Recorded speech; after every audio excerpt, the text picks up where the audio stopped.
Muy buenas noches, amigos del capítulo de Ingeniería Eléctrica del Consejo Departamental de Lima del Colegio de Ingenieros del Perú. El día de hoy continuamos con el curso profesional, normativa y aplicaciones en instalaciones eléctricas de baja tensión a cargo del ingeniero Fernando Vargas Cano. Cabe precisar que este curso es un curso profesional utilizando las normativas IEC, un curso de 70 horas lectivas, un curso completo. Este curso es de ingreso libre para todos. Eh, bueno, esta semana vamos a publicar las clases en el Facebook y luego la próxima semana sí vamos a transmitir, conectarnos a través del Zoom, ¿no? Entonces, para los amigos que desean certificados o constancias de asistencia, es necesario que registren su asistencia.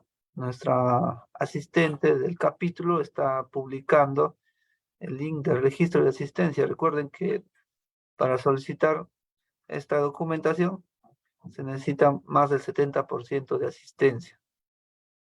Eh, y bueno, la información también será enviada a todos los ingenieros que registren su asistencia, ¿no? En este registro se coloca el correo, entonces Laura está enviando esta información. Le he pedido que por esta semana se cuelgue en el chat la información.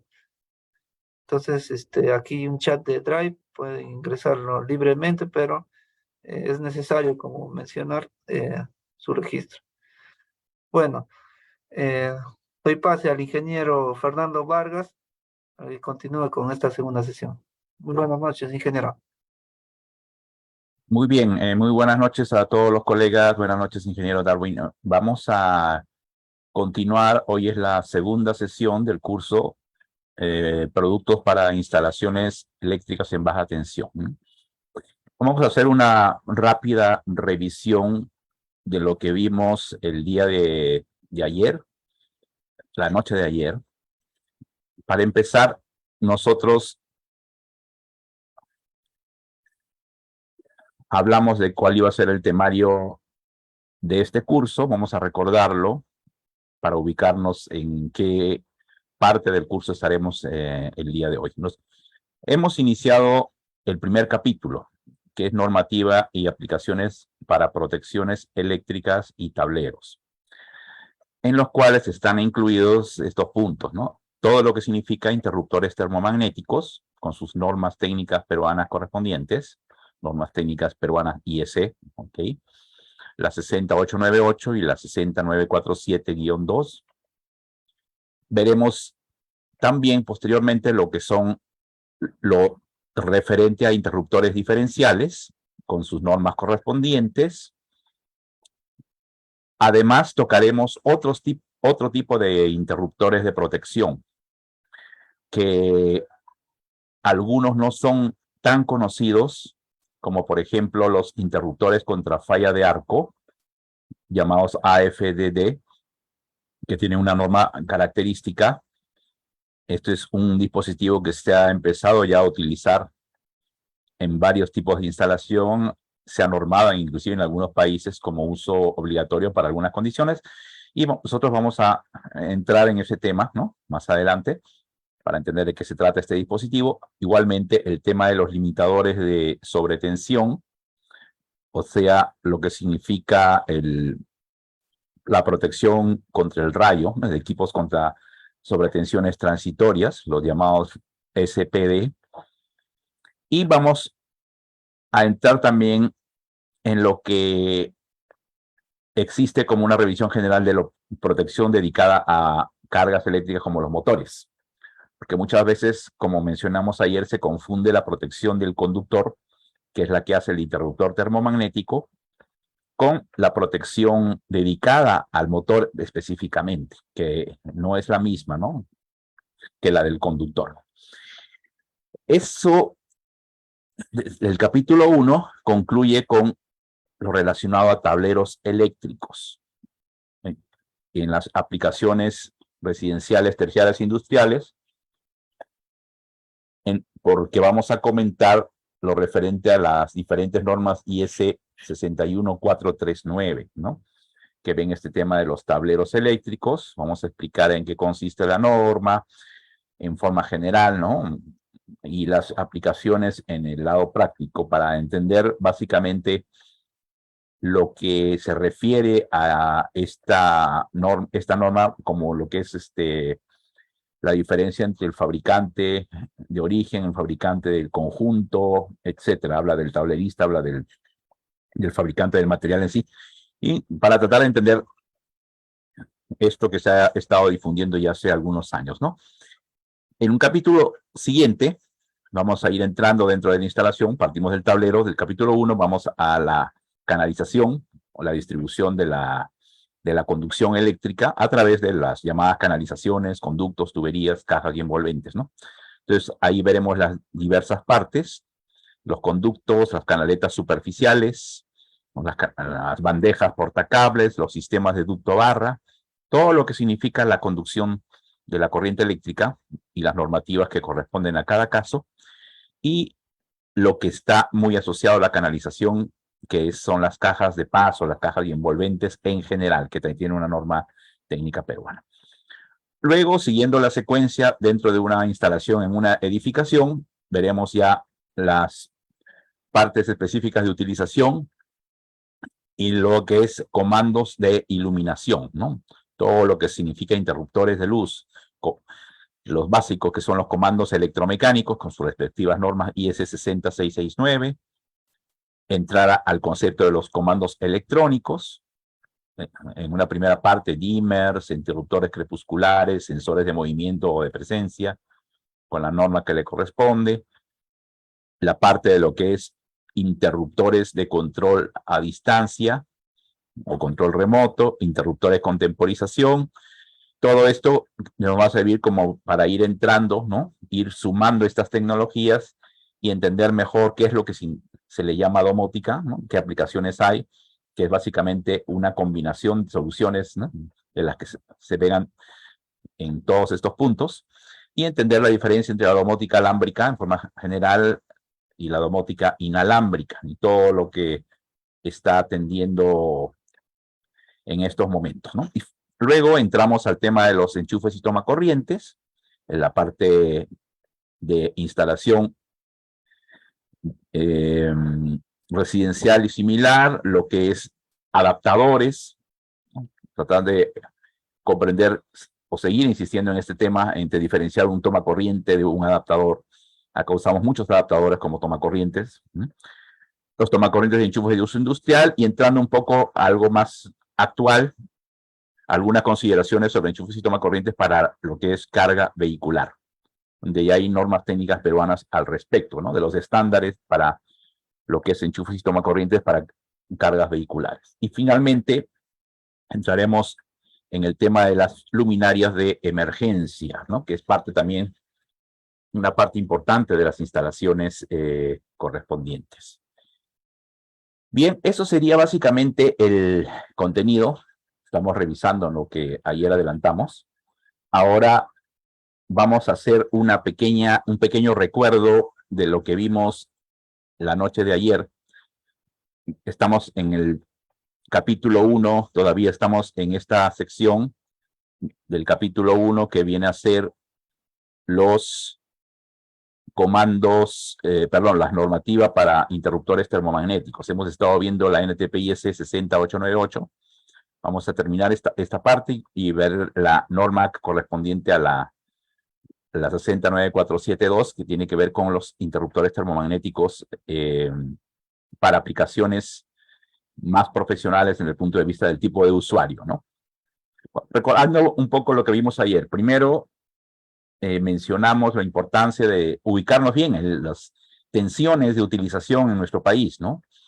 Las tensiones que podemos encontrar entre fases o entre fase y neutro cuando existe el neutro. En un sistema delta no hay problema, como en Lima, no hay problema porque todo es 220, trifásico y monofásico. Sin embargo, ya cuando existe el neutro, ¿okay? Las tensiones monofásicas son diferentes a las tensiones que puedan tener entre fases. O sea, la tensión entre fase y neutro, que es 220, es diferente a los 380 voltios que vamos a medir entre dos fases vivas.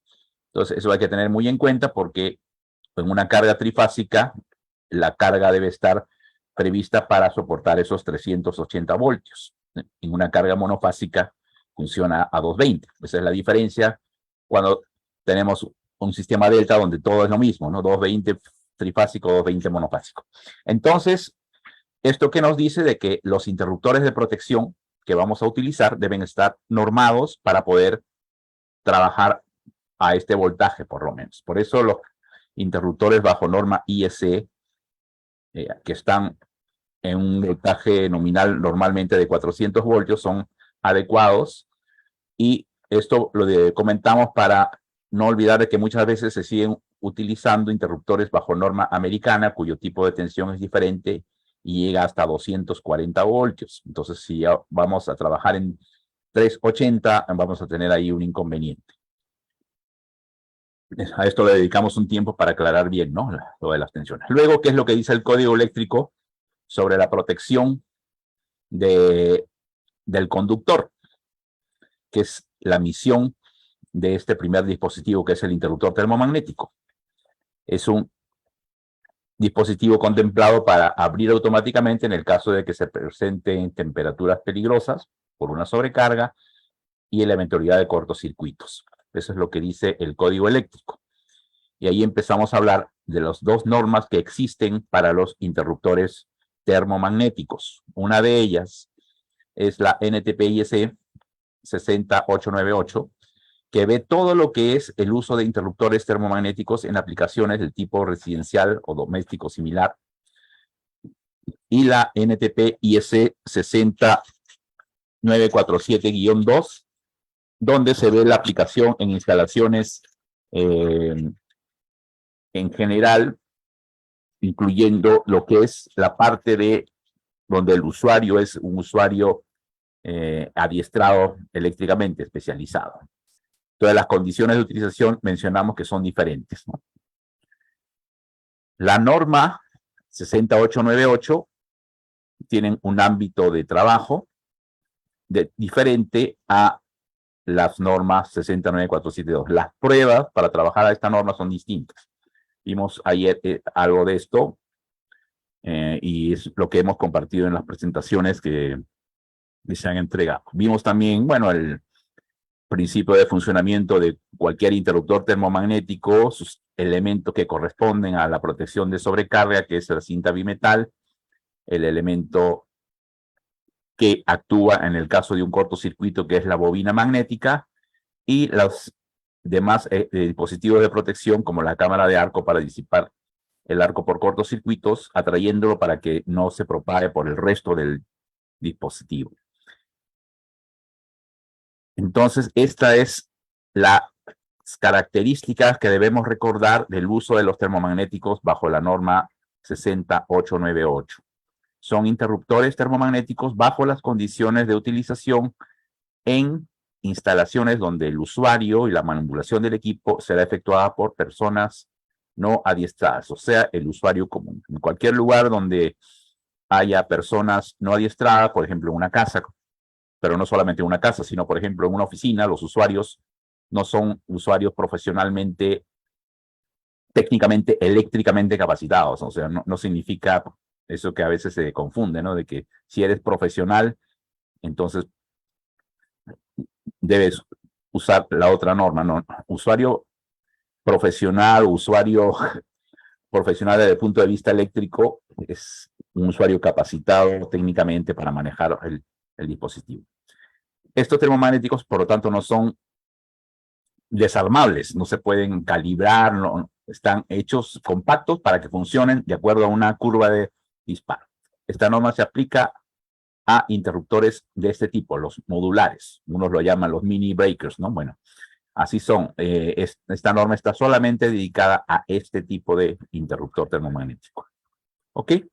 Hablamos de la curva de comportamiento de los interruptores termomagnéticos, o sea, la característica corriente versus tiempo, y lo que nos muestra de acuerdo a cuántas veces la corriente nominal pasa por el termomagnético, en cuánto tiempo se produce el disparo.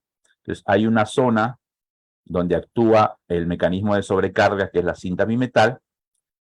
Luego hay una zona marcada como mixta, que podría ser como el límite entre el umbral de intervención de la parte térmica y el inicio de protección de la parte magnética, ¿no? El tiempo de respuesta baja dramáticamente cuando entra a trabajar la bobina y corta en un tiempo mucho más reducido en cuanto a segundos, ¿no? 0.05 segundos, por ejemplo, ¿no? O menos, o sea, estamos hablando de 50 milisegundos. Entonces, la zona de cortocircuito es la que garantiza, pues, el disparo en el tiempo para que no dañe este cortocircuito al termomagnético y obviamente proteja al conductor, ¿no? Que es la misión principal. Este parámetro es corriente que pasa por el dispositivo entre la corriente nominal. 1, que significa que está pasando la corriente nominal. 2, el doble de la corriente nominal y así sucesivamente. ¿Ok? Los termomagnéticos, bajo la norma IS 60898, recordando lo que vimos ayer, se clasifican por tipos de curvas, B, C, D, que son las más comunes. Hay algunas otras características que ayer mencionamos también, que no son tan comunes. Y están divididos en cuanto a las características de la corriente de disparo de la parte magnética, ¿no? Entonces, los de curva B tienen un rango de operación, su bobina magnética, para abrir el circuito, entre 3 a 5 veces la corriente nominal. Los de curva C, que son los más comunes de uso, los que más se venden, comercialmente hablando, en la mayoría de aplicaciones, son los de curva C, cuya corriente magnética de disparo, o sea, la corriente que hace saltar o hace intervenir la bobina para que abra el circuito, es entre 5 y 10 veces la corriente nominal. Y los de curva D, que dejan un poco más de holgura para que la bobina dispare a corrientes todavía un poco mayores, está entre 10 y 20 veces la corriente nominal, la corriente mínima de disparo por cortocircuito. Los de curva D se utilizan principalmente en la protección de conductores que alimentan los motores eléctricos para darles más holgura para la corriente de arranque, que es una perturbación, más no una falla. Los de curva C son las aplicaciones generales normales en las instalaciones, y lo de curva B cuando se quiere una protección algo más sensible, por ejemplo, equipos electrónicos, protección de generadores o en instalaciones con una gran longitud de cableado. Pero los más comunes en su utilización son los de curva C, para recordar. Conociendo todos estos datos, los criterios para seleccionar un interruptor termomagnético en un determinado circuito están dados por estas características, ¿no? La corriente nominal del termomagnético debe estar en un lugar tal de que no sobrepase la corriente máxima del conductor. Y la corriente del conductor, evidentemente, debe ser mayor, la corriente que puede soportar el conductor, a la corriente de disparo del termomagnético. ¿Ok? El termomagnético en todo momento debe garantizar que cuando pase una corriente mayor a la del conductor, el termomagnético debe abrir. En ningún caso, la corriente nominal del termomagnético puede ser de un valor mayor a la corriente que soporta el conductor. ¿Ok? Eso está clarísimo, pero es necesario siempre decirlo porque muchas veces vemos instalaciones donde no respetan esto que es básico, ¿no? Y obviamente el conductor debe estar dimensionado de acuerdo a la máxima demanda de la carga. El cálculo se debe hacer para que el conductor soporte la máxima demanda de la instalación, del conductor de la instalación. Porque el termomagnético a quien va a proteger es al conductor. Si uno piensa que el termomagnético lo dimensiona para que proteja la carga y se olvida de que el conductor es demasiado pequeño y aguanta poca capacidad de corriente, está haciendo un mal diseño y un riesgo de un sobrecalentamiento. ¿Ok? Entonces, las reglas básicas de las normas de instalación 60 364, vimos ayer que la corriente, estas dos reglas de acá. La regla 1 que dice que la corriente demandada por la carga del circuito debe ser siempre igual o menor que la corriente nominal del termomagnético, y la corriente nominal del termomagnético igual o menor a la corriente máxima que puede soportar el conductor. Y la regla 2 es que la máxima corriente donde se garantiza la apertura del termomagnético, de acuerdo a esta curva, o sea, la máxima corriente que puede hacer abrir el termomagnético debe ser siempre menor que 1.45 veces la corriente máxima del conductor. Entonces, con estos datos tenemos que tener pues un criterio adecuado para el dimensionamiento y la selección del termomagnético en base a la corriente nominal. El otro parámetro para elegir el interruptor termomagnético es el poder de ruptura. ¿Qué es el poder de ruptura? Es la máxima cantidad de corriente en cortocircuito que el termomagnético garantiza abrir sin destruirse. ¿Ok? Si bien la corriente nominal es la corriente donde el termomagnético empieza a disparar, la mínima corriente de disparo del termomagnético, la corriente de cortocircuito es la máxima corriente, el poder de ruptura es la máxima corriente de cortocircuito que el termomagnético nos garantiza que va a abrir sin que ese termomagnético se destruya. Los termomagnéticos calculan su poder de ruptura de acuerdo a en qué norma están trabajando. No es lo mismo trabajar bajo esta norma que trabajar bajo la norma donde el tipo de instalación es una instalación terciaria o industrial. Entonces, aquí hay una razón que explicamos ayer, que son las pruebas que se deben realizar, que son muy diferentes las pruebas de la 60898 respecto a las de la 69472, que veremos un poco más al detalle el día de hoy. Y este es un pequeño resumen de cómo identificar los parámetros que se explican de un termomagnético. Vemos la tensión nominal, está por ejemplo a 400 voltios en corriente alterna. Esta letra C es el tipo de curva, ¿ok? Que pues BCD u otro, si existiese, ¿no? El 20, este es el valor de la corriente nominal del termomagnético, el valor en amperios. Este valor que está en este recuadro, que dice 6000, es la corriente de cortocircuito, o sea, el poder de ruptura de ese termomagnético. Y bueno, acá aparece el valor el esquema de conexión, o sea, el símbolo de conexión. Este es un termomagnético con dos polos protegidos, por ejemplo, bipolar. Entonces, esto es para entender dónde se encuentran los parámetros que hemos estado explicando en las diapositivas anteriores. ¿Ok? Eso básicamente, obviamente vimos mucho más detalles ayer, pero eso está en las diapositivas que se han enviado ya para que les compartan de la primera sesión. Ahora vamos a entrar, continuando con estos termomagnéticos bajo norma IS 60898, a diferenciar tres tipos de termomagnéticos que por la experiencia, por lo que hemos escuchado a lo largo de varios años, para algunos profesionales que trabajan en electricidad, se les hace cierta confusión en saber dónde se debe utilizar un termomagnético unipolar, un polo más neutro o bipolar. Estamos poniendo algunos ejemplos, ¿no?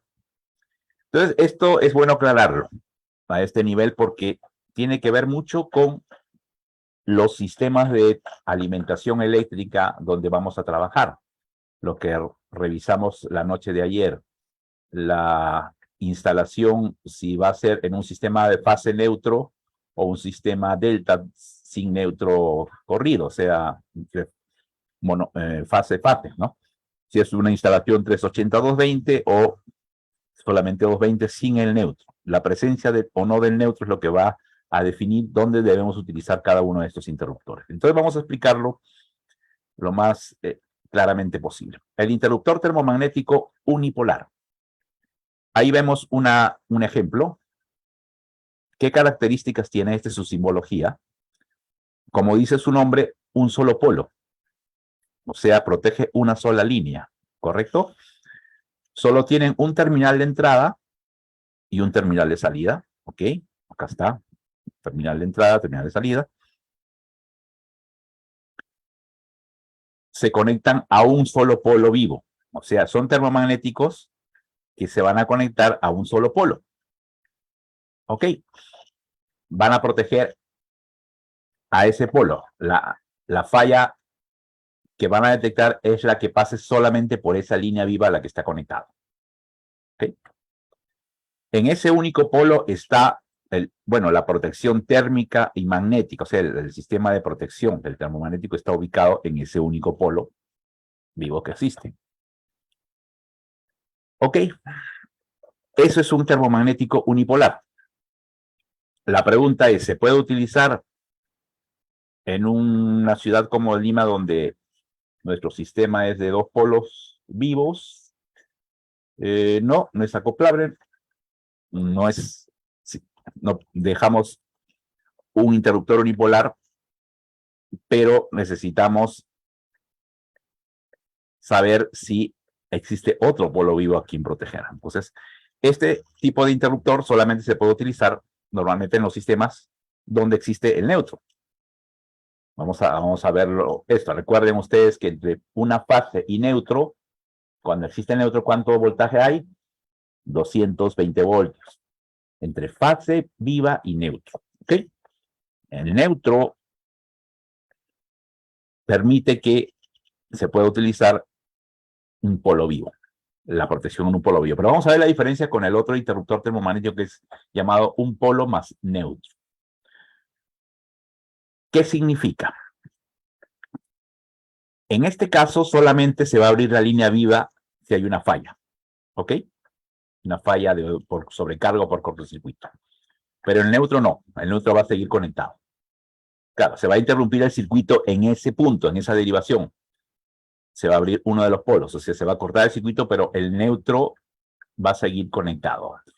A veces por cuestiones de seguridad, uno desearía abrir el neutro también, ¿no?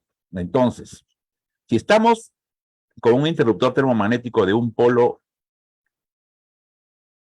más N, o sea, esta característica, 1P más N, significa que este termomagnético, ¿cuál es la diferencia con el anterior?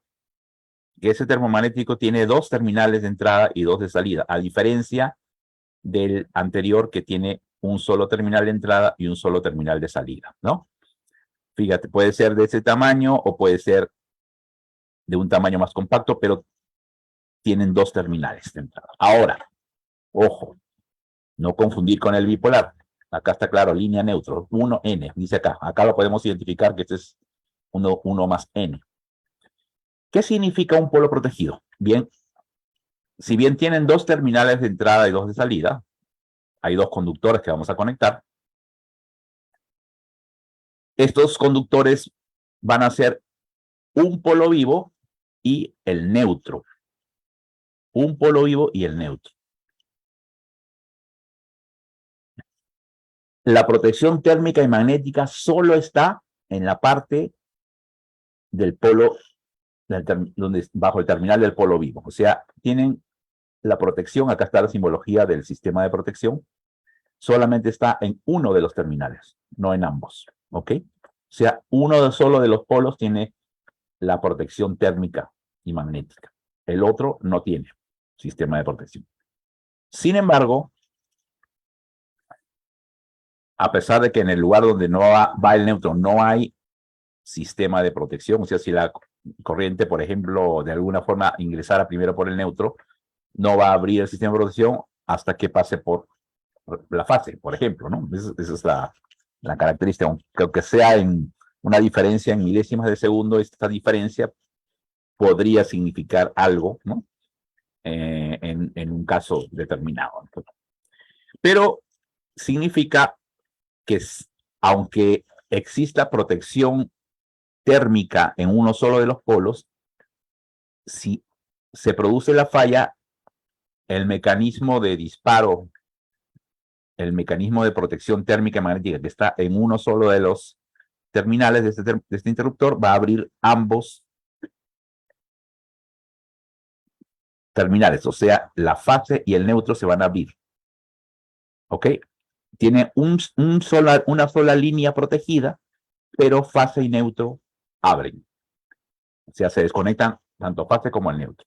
¿Dónde se debería utilizar este tipo de termomagnéticos? ¿Ok? En un sistema con neutro, evidentemente. ¿Y por qué? Obviamente porque tenemos una línea viva y el neutro, queremos garantizar la apertura del neutro, entonces la fase viva es la que va a estar protegida por este dispositivo. El neutro no tiene sistema de protección, pero al menos si hay una falla, se detecta por uno de los sistemas, va a abrir el neutro también. Para seccionar el neutro en el caso específico de una protección. Ahora, esto, si se dan cuenta, no es igual al sistema del termomagnético bipolar. Fíjense. El bipolar, ¿cuál es la diferencia? Que los dos polos están protegidos. Y en un sistema como el que tenemos acá en la ciudad de Lima o en cualquier sistema en Delta, donde tenemos para un circuito, entre comillas, monofásico, dos fases vivas, en ambos polos hay un sistema de protección, ¿no? Es dos terminales de entrada, dos terminales de salida. Se pueden conectar a dos polos vivos. Esto sí, la protección térmica y magnética está en ambos polos. Acá está la simbología. Y los dos contactos se desconectan ante una falla detectada en cualquiera de los polos. Ustedes dirán, bueno, si acá abren los dos polos también y acá también abren los dos polos, ¿por qué tendría que usar el bipolar y no el unipolar con más neutro en un sistema con dos polos vivos? La diferencia es que, les explico, cuando tenemos la protección térmica y magnética en uno solo de los polos, quizás los tiempos de respuesta de la parte magnética puedan ser algo diferentes hasta la línea donde no hay un polo protegido. Cuando hay una línea viva, o sea, cuando hay una tensión y una corriente de falla en una línea viva, es mejor tener el sistema de protección en esa línea. Cuando hay dos líneas vivas, dejar solamente la protección en uno solo de los polos, quizás no pase nada, pero puede ser que haya una diferencia en tiempos de respuesta que haga que una de las líneas quede de repente averiada. Entonces, si queremos estar seguros y garantizar que las dos líneas vivas estén protegidas, lo adecuado es que tengan protección térmica y magnética en cada una de esas líneas. Entonces, ¿cuándo se utiliza un interruptor bipolar? Evidentemente, cuando tenemos dos polos vivos. Si uno quiere estar más seguro en un sistema fase neutro y abrir con los dos polos vivos, bueno, lo puede utilizar. ¿Cuál es la diferencia de que un termomagnético 1P más N respecto a 2 o 1 de 2P es más caro, es el bipolar, un poco más caro que el de un polo más neutro? Los dos abren ambos polos, pero el sistema de protección está en uno solo de los polos, ¿no? Entonces, en un sistema fase neutro se puede utilizar esto con relativa seguridad, pero no tanto en un sistema con dos polos vivos. La seguridad tiende a disminuir un poco más. ¿Ok? Algunos igual se arriesgan y meten a un interruptor un polo más neutro en un sistema de dos polos vivos, cosa que no es tan recomendable porque si por algo los fabricantes han ideado interruptores termomagnéticos de diferentes calidades o diferentes formas de protección, ¿no? Eso es lo que hay que tener en cuenta, o sea, tener en cuenta de que la diferencia principal entre 1P más N y el de 2P es que cuando solamente dice 1P, es que solamente tiene uno solo de los polos con el sistema de protección. No hay bobina ni hay cinta bimetal conectada en el otro terminal donde estaría conectado el neutro. ¿Ok? Eso sería específicamente la diferencia para que ustedes lo tengan en cuenta. ¿Cuál es el consejo? Si el sistema es fase neutro, pueden utilizar el 1P más N. Si el sistema es de dos polos, no recomendaríamos nunca utilizar 1P más N. Y si el sistema es fase neutro, también es posible utilizar el unipolar, ¿no? Porque al final lo que debe abrirse es la fase viva. Ahora, unos por seguridad prefieren, por si acaso me aseguro, y abro el neutro también para evitar algún tipo de contacto, aunque recuerden que entre neutro y tierra, ¿cuánto voltaje hay? 0 voltios. O sea, el neutro sin corriente, el neutro, cuando uno toca el neutro, no tiene riesgo de contacto accidental grave. Entre neutro y tierra hay 0 voltios. La diferencia de potencial es 0. Este neutro, recuerden que no existe en los sistemas delta, ¿no? Acá sí los dos polos deben abrirse, ¿no? Y mejor, si los dos polos son vivos, deben tener la protección térmica y magnética en ambos polos, ¿ok? Esto de acá es importante tenerlo muy claro. El tema debe ser muy claro para poder escoger el termomagnético adecuado. Ok.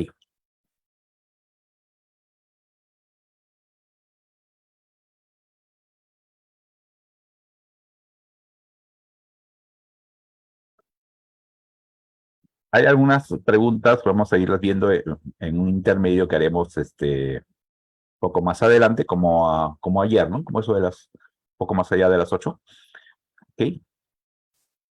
Ya he visto alguna pregunta relacionada con el cálculo del termomagnético. Y del conductor. Yo creo que a veces hay memorias de cálculo donde se habla de tomar una holgura respecto a la cantidad de corriente, si la carga es continua, si no es continua. Al final, el profesional tiene que decidir, y tiene que decidir con una premisa simple. Las reglas que mencioné hace un momento. El interruptor termomagnético debe tener una corriente nominal suficiente para que deje pasar la máxima demanda prevista en el circuito. No importa el cálculo que hayan ustedes estimado para el conductor, si han precisado una holgura respecto a la corriente de máxima demanda de 25% más, etcétera. Lo importante es que una vez que ustedes definieron su conductor y definieron que debe ser, por ejemplo, un conductor de 2.5 milímetros cuadrados, entonces ustedes deben dimensionar su termomagnético en base a la máxima corriente que va a soportar este conductor. No le den holgura al termomagnético. No vamos a darle, pues, por si acaso, como el conductor soporta 20, voy a darle una holgura de 32. No, eso es, nunca. El termomagnético nunca pueden darle holgura respecto al conductor. No se hagan problemas. Una vez dimensionado el conductor por el cálculo que quieran, han dimensionado el conductor para la máxima demanda de la carga en las condiciones que quieren, considerando porcentaje de utilización, factores de simultaneidad, todo lo que sea. Cuando ya tienen el conductor dimensionado, la preocupación única debe ser que el termomagnético evite que la corriente máxima del conductor se sobrepase y nada más. Después hay que evitar esas confusiones, ¿no? Respecto a las diferentes formas de calcular la máxima corriente que va a circular por la carga. Una vez que dimensionado al conductor, ya saben que el conductor máximo solo va a poder soportar esa corriente. Y el termomagnético deben dimensionarlo adecuadamente. ¿Ok? Nunca sobredimensionar el termomagnético para que dispare a una corriente con un riesgo de que pueda no proteger adecuadamente al conductor. Bien, esta aclaración es importante para saber la diferencia entre estos dos tipos. Cuando veamos el tema de los diferenciales, vamos a ver los ejemplos donde se utilizan, pues, los termomagnéticos unipolares y los bipolares, ¿no? De acuerdo al tipo de sistema de alimentación, de dos fases o fase neutra. Por ahora ya están presentados estos tipos de termomagnéticos de uso común.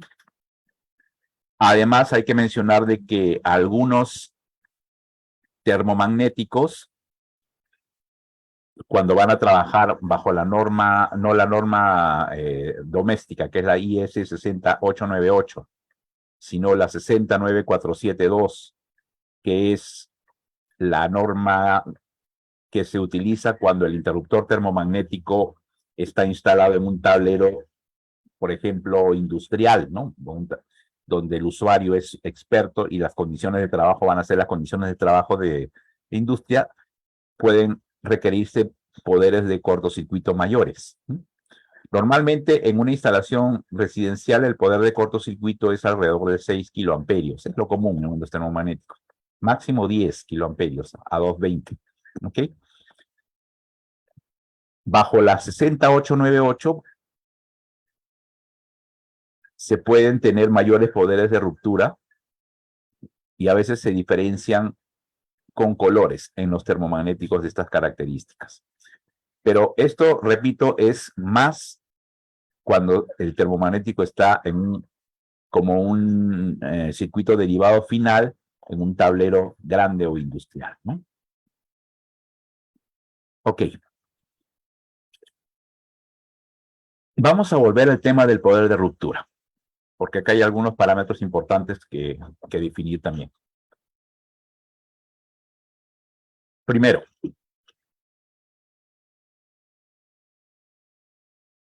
el poder de ruptura, recordemos que es la máxima corriente que puede tolerar un termomagnético sin destruirse. El máximo cortocircuito que el interruptor termomagnético podrá abrir sin que se destruya.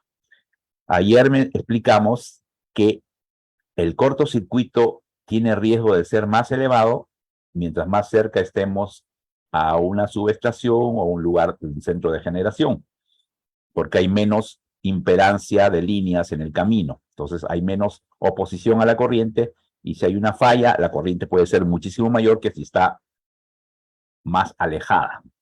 Por eso en las instalaciones domésticas donde hay varios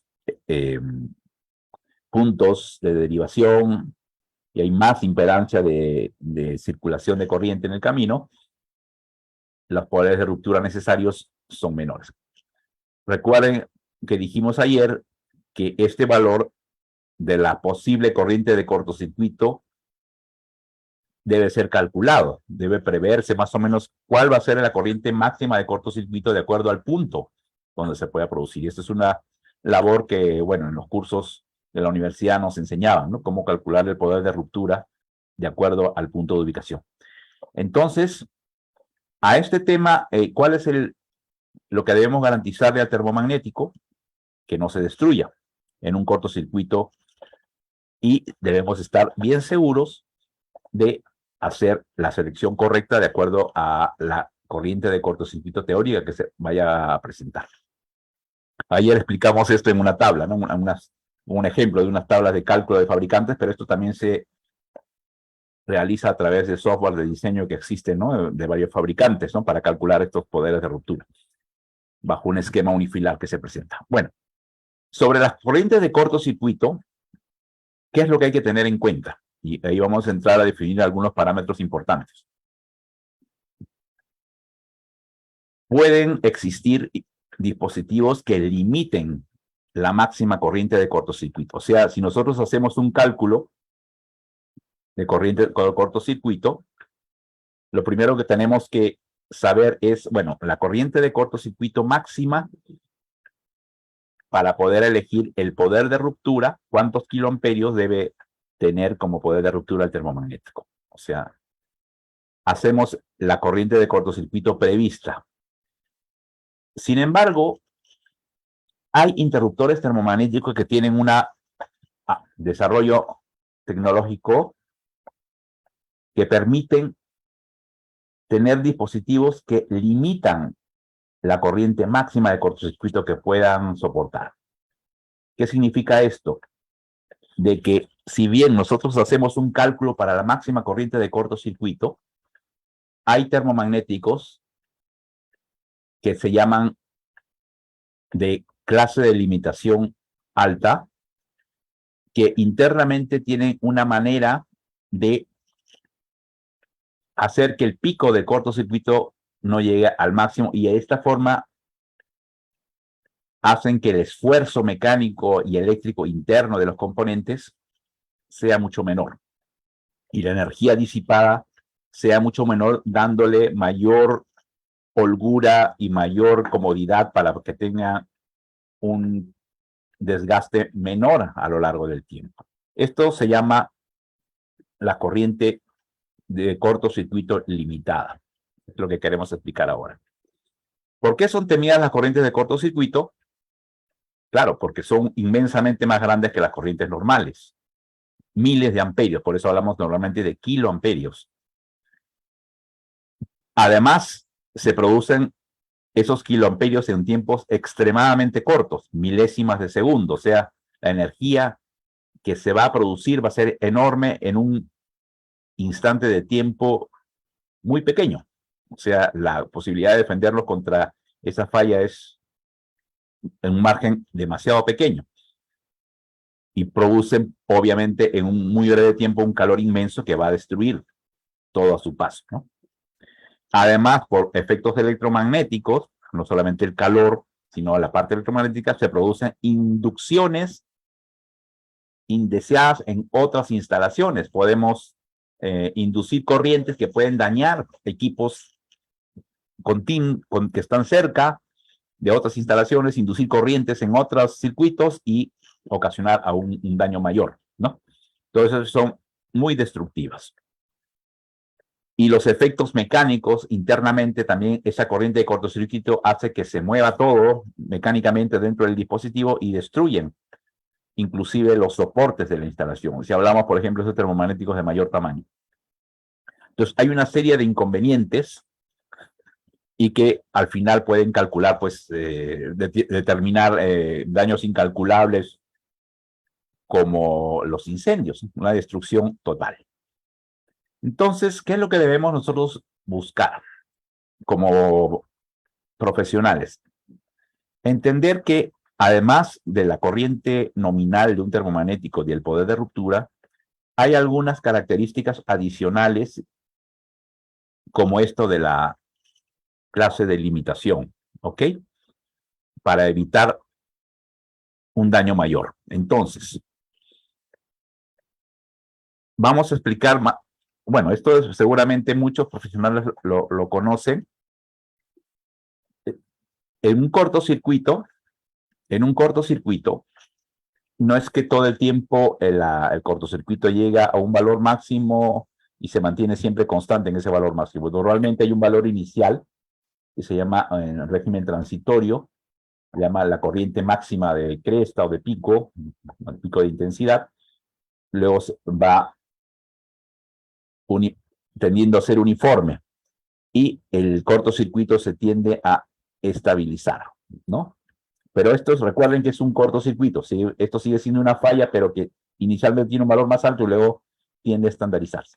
Este es el valor máximo, le llaman pico de intensidad asimétrica. ¿Por qué asimétrica? Porque, bueno, la onda de corriente no es simétrica, sino tiene una irregularidad, empieza mayor y después como que se va estabilizando. La corriente de cortocircuito que se calcula para efectos del poder de ruptura termomagnético es la corriente ya estabilizada, y se llama corriente asignada de corta duración admisible, ¿no? ¿Ok? Uno dimensiona el termomagnético con este cálculo de la corriente de cortocircuito. Sin embargo, hay unos interruptores termomagnéticos que tienen una capacidad de limitar la corriente internamente. Tiene componentes que limitan la corriente de cortocircuito. Eso es lo que le llaman la corriente de limitación. Entonces, la intensidad de cortocircuito asumida, que es este valor de acá, es la intensidad de cortocircuito que circularía en ausencia de limitación en el punto de instalación donde está el interruptor. O sea, esa es la corriente de cortocircuito, por decir, estable en un tiempo de corta duración, no desde el tiempo inicial, que estaría soportando el termomagnético. Ese que normalmente se calcula en los procedimientos para determinar el poder de ruptura del termomagnético. Dado que la intensidad de falla es eliminada antes del primer semiperíodo, es lo que llaman, o sea, un medio periodo de esto, solo el primer pico de la corriente, esta de acá, debe ser considerado. Y este último es función del factor de potencia de falla de la instalación. O sea, vamos a ver esto de otra manera, ¿no? Acá tenemos las diferentes variaciones de las corrientes de cortocircuito en función del tiempo. Fíjense ustedes, esta sería la corriente de cortocircuito normal, completa, por decir, considerando la corriente transitoria o la corriente máxima de cresta. Y esta línea un poquito más delgada es la corriente de cortocircuito, por decir, en régimen permanente. O sea, si ustedes hacen la suma de la parte inicial del subtransitorio con el régimen permanente, le va a dar pues la corriente total de cortocircuito, que se va a promediar en un valor más cercano a este, pero sin embargo, este es la que se utiliza para el cálculo de la corriente de cortocircuito. Ahora, lo que queremos entender es qué hace la corriente de limitación. En un termomagnético, bajo norma IS 60898, van a encontrar en sus parámetros, además del tipo de curva, el valor de corriente de disparo, o sea, la corriente nominal, en este caso curva C, 16 amperios, el poder de cortocircuito, en este caso, y el poder de ruptura es 10.000 amperios, y un numerito que va a estar al lado del poder de ruptura. ¿Qué significa este numerito? Este numerito se le llama clase de limitación. La clase de limitación es lo que define si el termomagnético, qué condiciones tiene para limitar la máxima corriente de cortocircuito prevista. O sea, el termomagnético está dimensionado para soportar 10 kiloamperios, 10.000 amperios. Pero no es que vaya a dejar que se llegue al máximo valor de 10.000 amperios porque va a tener una limitación de corriente, ¿ok? Que va a evitar que esta corriente de cortocircuito, si se produce, llegue a su máximo pico esperado en los cálculos y va a limitar ese valor. Cuando la clase de limitación tiene el número 3, clase 3, el esfuerzo térmico es el más pequeño. Ahorita vamos a explicar qué significa este valor amperios al cuadrado por segundo, ¿no? Entonces, los termomagnéticos, en base a su clase de limitación, hablamos del termomagnético IS 60898, ¿ok? Puede ser clase 1, donde no hay limitación de esfuerzo térmico. O sea, si es clase 1, es un termomagnético que la corriente de cortocircuito va a llegar al máximo valor previsto. Es lo que va a garantizar el equipo que va a si se produce un cortocircuito de 10 kiloamperios, es el máximo cortocircuito que va a dejar pasar sin ninguna limitación, ¿no? Por encima de 10 kiloamperios se va a destruir. Eso es lo que puede decir. Si es de clase 2, tiene un esfuerzo térmico limitado, y si es de clase 3, tiene el máximo esfuerzo térmico limitado. ¿Esto qué significa? Porque a veces con este parámetro es un poco más complicado de entender, ¿no? ¿A qué nos estamos refiriendo? Se está refiriendo a un parámetro que se llama esfuerzo térmico, que tiene unidades en joules, es energía. Pero vamos a tratar de entender esto en otra gráfica. Lo primero que quiero que quede claro acá, por si acaso los que no conozcan bien estos términos, es que los termomagnéticos, cuando tienen clase de limitación 3, tienen la mejor limitación de corriente, y a pesar de que diga 10 kiloamperios, ellos van a tener mecanismos tales que limiten la máximo cortocircuito y no dejen que lleguen a un valor tan alto, a pesar de que garantizan que no se van a destruir hasta 10 kiloamperios, pero el hecho de que tengan una limitación va a hacer que estos termomagnéticos soporten cortocircuitos mayores sin tanto problema, ¿no? Sin hacer que lleguen a su máximo esfuerzo. Aquí hay una curva de limitación de corriente, por ejemplo. Esta es una curva que da el fabricante de los interruptores termomagnéticos con clases de limitaciones, ¿no? 3, por ejemplo. Si ven ustedes, aquí lo que hay es el comportamiento teórico de acuerdo a la máximo pico de corriente versus la corriente de cortocircuito simétrica estimada en cortocircuito. O sea, el valor eficaz, que es la corriente de cortocircuito que se calcula para el poder de ruptura, y el valor máximo de cresta. Vamos a recordar estos valores, por ejemplo, ¿ya? Que vimos en estas curvas de acá, ¿no?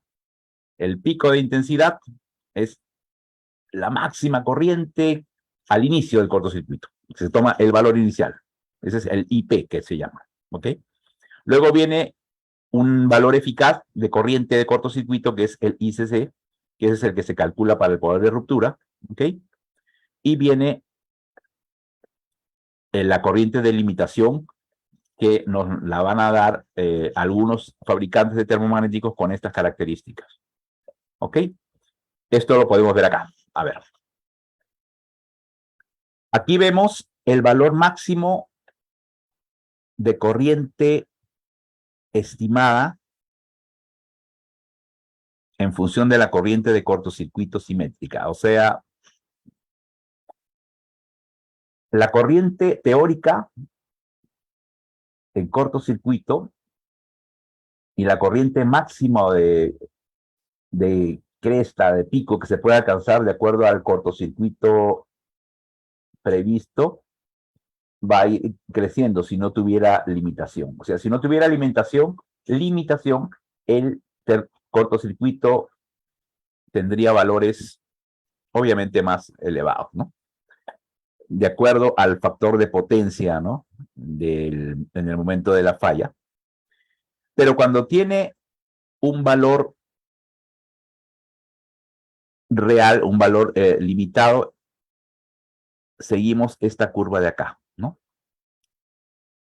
Entonces, los fabricantes nos dan estas características para decirnos de que su interruptor termomagnético tiene una limitación del máximo cortocircuito a la que va a llegar.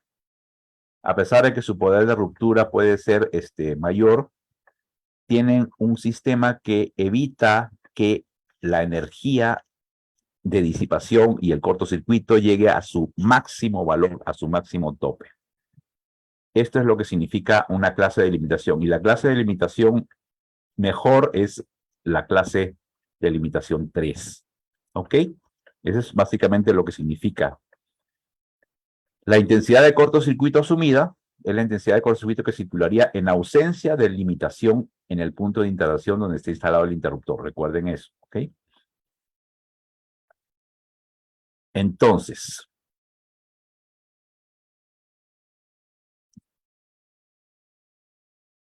hemos dicho que el termomagnético, cuando tiene que soportar un cortocircuito, lo que tiene que soportar es una gran cantidad de energía que se va a disipar.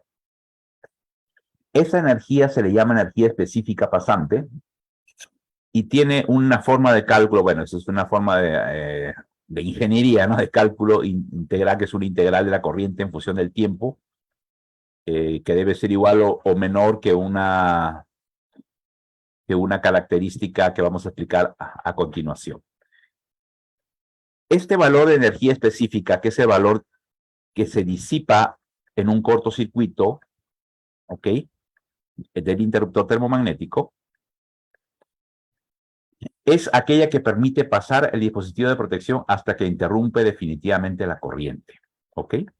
O sea, el valor de energía específica pasante, ese valor que vamos a explicarlo ahora, es la máxima energía que va a disipar el termomagnético antes de interrumpir el circuito, En el caso de un cortocircuito, hay una energía que se disipa y la energía que deja pasar es aquella que va a transmitir antes de que el termomagnético abra el circuito. Esta energía tiene que ver con la corriente de falla, la tensión aplicada, la impedancia del circuito, reactancias, etcétera. ¿Ok? Es básicamente producida por un cortocircuito. Ok, entonces hay un valor que tiene que ver con corriente y tiempo, ¿no? Al cuadrado por tiempo. Y este valor debe ser igual o menor a un coeficiente que tiene en cuenta las características del material conductor y la sección del conductor. O sea, en otras palabras, esto lo voy a explicar ahora gráficamente. La energía máxima que un termomagnético debe disipar, ¿ok? Debe garantizar que va a proteger al conductor, evitando que esa energía máxima que va a disipar el termomagnético sea mayor a la de que disipe el conductor por un cortocircuito. Aquí los estoy dejando en qué consiste la definición de la fórmula, pero solamente por un tema ya informativo. Pero lo que quiero explicar es lo siguiente, que gráficamente esto se entiende mejor. ¿Ok? Acá hay una serie de parámetros del conductor y de la corriente de cortocircuito. Los conductores, los fusibles, los termomagnéticos, tienen estas curvas de comportamiento de energía pasante para ver los beneficios de la limitación de corriente. ¿Ok? En la norma aparece también los valores de la energía máxima de los termomagnéticos de acuerdo a su clase de limitación. ¿Cuál es la energía máxima que dejan pasar, ¿no? Para determinados tipos de termomagnéticos. Pero, ¿qué es esta energía? ¿Cómo entendemos esta limitación de energía? Esto de acá, estas curvas,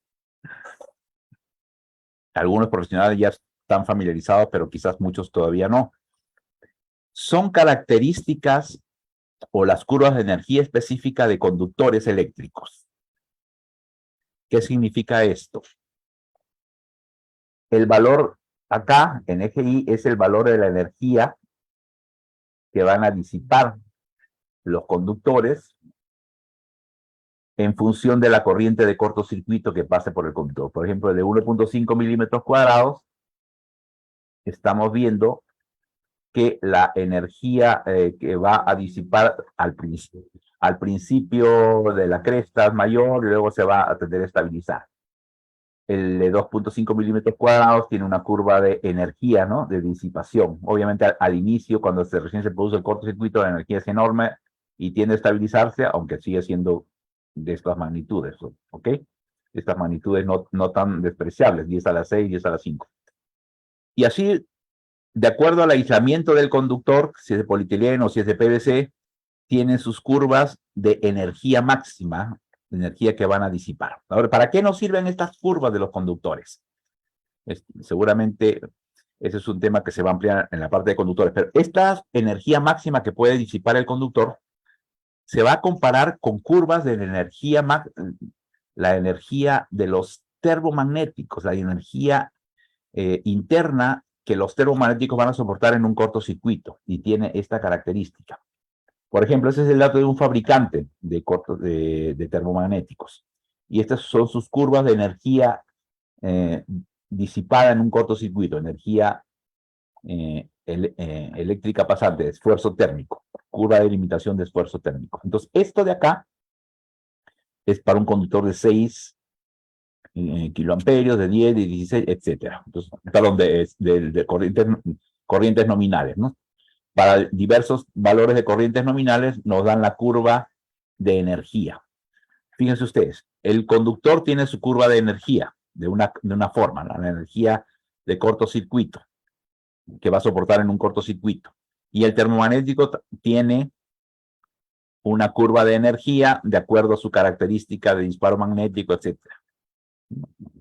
Entonces, ¿qué es lo que se hace?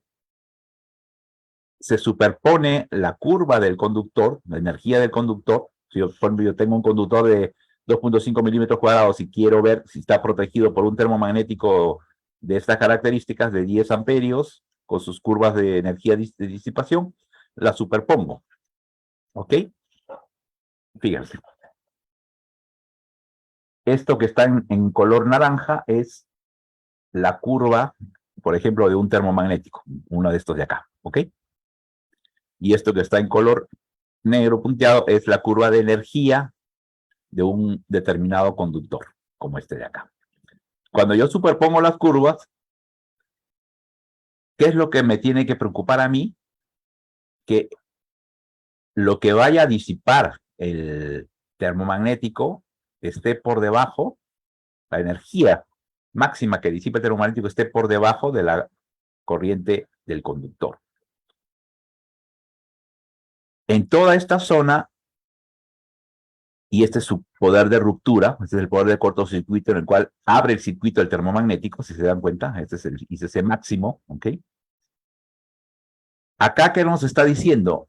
Que la energía que va a disipar el termomagnético siempre va a estar por debajo de la energía que va a disipar el conductor, hasta que lo interrumpa, ¿ok? Hasta que lo interrumpa.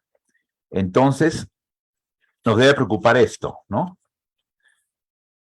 Aquí este conductor está razonablemente protegido por sobrecarga, por ejemplo. Pero en este caso, hay una zona donde no se garantiza totalmente la protección contra sobrecarga. Hay una zona que está, por ejemplo, en esta parte de la sobrecarga, la energía del conductor está, por ejemplo, la energía que disipa el termomagnético está por encima de la del conductor, por lo tanto puede destruir al conductor en esta zona. O sea, en pocas palabras, lo que se está viendo aquí es ver que las curvas de energía del conductor y las curvas de energía de los termomagnéticos se deben superponer para hacer una comparación y una estimación de que la curva de energía del termomagnético esté siempre por debajo o el mayor nivel de corriente por debajo de la curva del termomagnético. ¿Ok? Acá vemos una zona crítica que se dice, esta zona, por ejemplo, es una protección parcial. La energía del termomagnético está superando la energía del conductor, que en esta zona podría ser una zona peligrosa, ¿no? Donde se podría destruir en un cortocircuito el interruptor, el conductor. ¿Okay? Entonces, lo que nos debemos tener en cuenta es que debemos buscar aquel interruptor termomagnético que nos garantice que por lo menos hasta el máximo cortocircuito que va a dejar pasar, la energía esté cortada. Por ejemplo, acá hay una zona peligrosa y acá vemos también una zona peligrosa donde la curva del termomagnético, la energía va a ser mayor que la del conductor. Entonces, aquí nos está diciendo de que el termomagnético quizás no va a garantizar una protección esencial contra el cortocircuito. Entonces, igualmente estas curvas, cuando hablamos de coordinaciones, estas curvas deben utilizarse también, por ejemplo, entre un fusible y un termomagnético. Si hubiera un caso, ¿no? De una instalación industrial donde hay un fusible, de estos fusibles industriales rápidos y termomagnético, y ver la coordinación. Igualmente, los fusibles tienen su curva y los termomagnéticos tienen su curva, y se evalúa de la misma forma, que el termomagnético garantice que va a tener una energía en la mayor parte del tiempo por debajo de la energía del fusible en sí, y que en la corriente de interrupción del termomagnético pueda asegurarse que va a proteger que la corriente del termomagnético no sobrepase a la energía del fusible. O sea, la energía del termomagnético no sobrepase a la energía del fusible. En este caso, que hay protecciones de termomagnéticos, uno aguas abajo del otro, vemos que hay una correcta protección energética, porque el termomagnético en D tiene una menor cantidad de energía disipada que el C prácticamente en todo lugar. Entonces, ¿qué es lo que nos ayuda a garantizar que esta curva siempre quede debajo del punto de falla más cercano? Justamente cuando el termomagnético tiene una clase de limitación, lo que estamos viendo acá, lo que estamos mencionando por acá, por ejemplo. Si el termomagnético es de clase de limitación 3, va a tener una corriente de cortocircuito limitada que va a hacer que la energía disipada se conserve siempre por debajo del valor de la energía disipada por el conductor. Entonces, es mejor tener esas características de disipación energética en un termomagnético de clase de limitación de cortocircuito mayor. Lo que he querido explicar en este desarrollo, este comparativo gráfico, estas definiciones, es para que se pueda comprender qué significa el parámetro de clase de limitación que van a encontrar en algunos termomagnéticos, especialmente los de buena calidad, que tienen una clase de limitación 3. Este numerito que aparece acá al lado del dato de poder de ruptura es clase de limitación, que es lo que indica si este termomagnético está en las mejores condiciones para limitar la corriente de cortocircuito y evitar un esfuerzo, porque nos está diciendo que a pesar de que se produzca un cortocircuito grande, el termomagnético va a abrir cuando el cortocircuito llega a un valor con una limitación que evite que la energía sea demasiado grande como para destruir al termomagnético, claro, al destruir al termomagnético y proteger adecuadamente al conductor. Muy bien.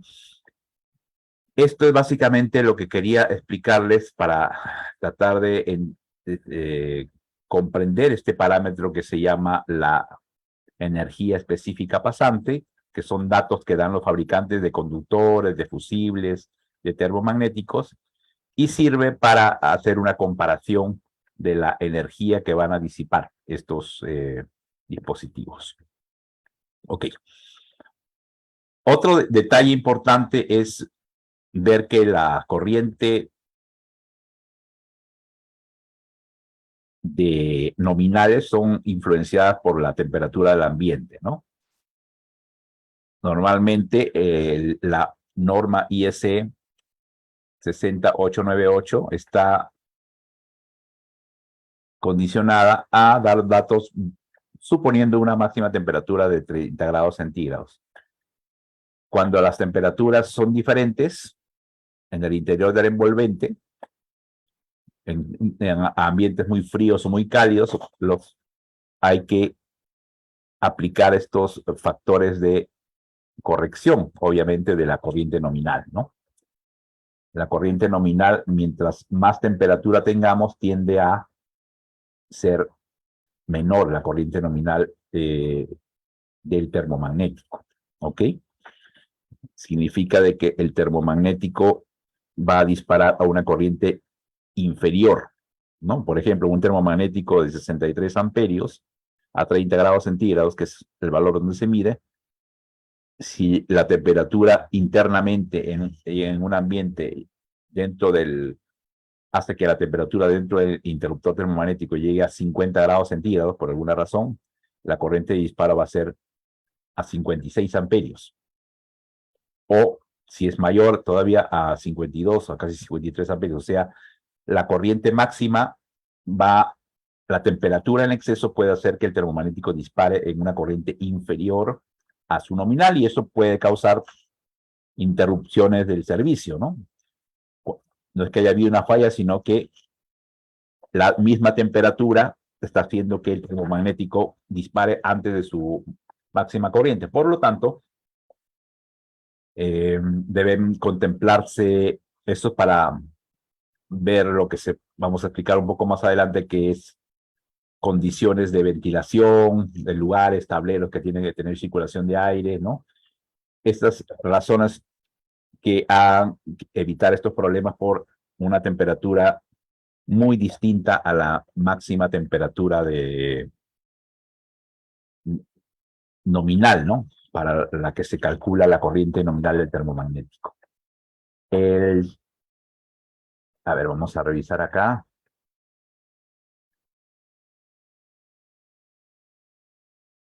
Alguien me pregunta qué pasa si el cortocircuito es en el neutro, se incendia el tablero. El cortocircuito es un cortocircuito. Cortocircuito es un contacto entre dos fases vivas o entre fase y neutro. ¿Ok? Es lo mismo. Un cortocircuito es un cortocircuito, o sea, no.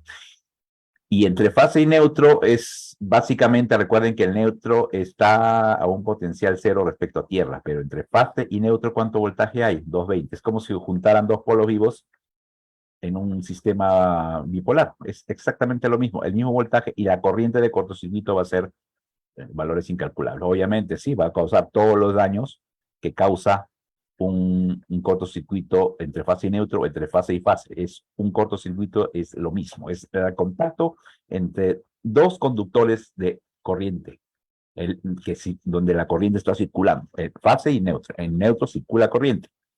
Una cosa es que el neutro está a un potencial cero respecto a tierra y la fase no, pero la corriente retorna por el neutro. Y si se juntan fase y neutro, entre ellos dos hay 220. Y si hay una diferencia de potencialidad juntado lo fase con el neutro, de hecho, el cortocircuito se va a producir. Acá hay preguntas como un interruptor general se debe colocar a partir de cuántos interruptores instalados en el tablero. Bueno, este es un dato que no se puede decir tantos.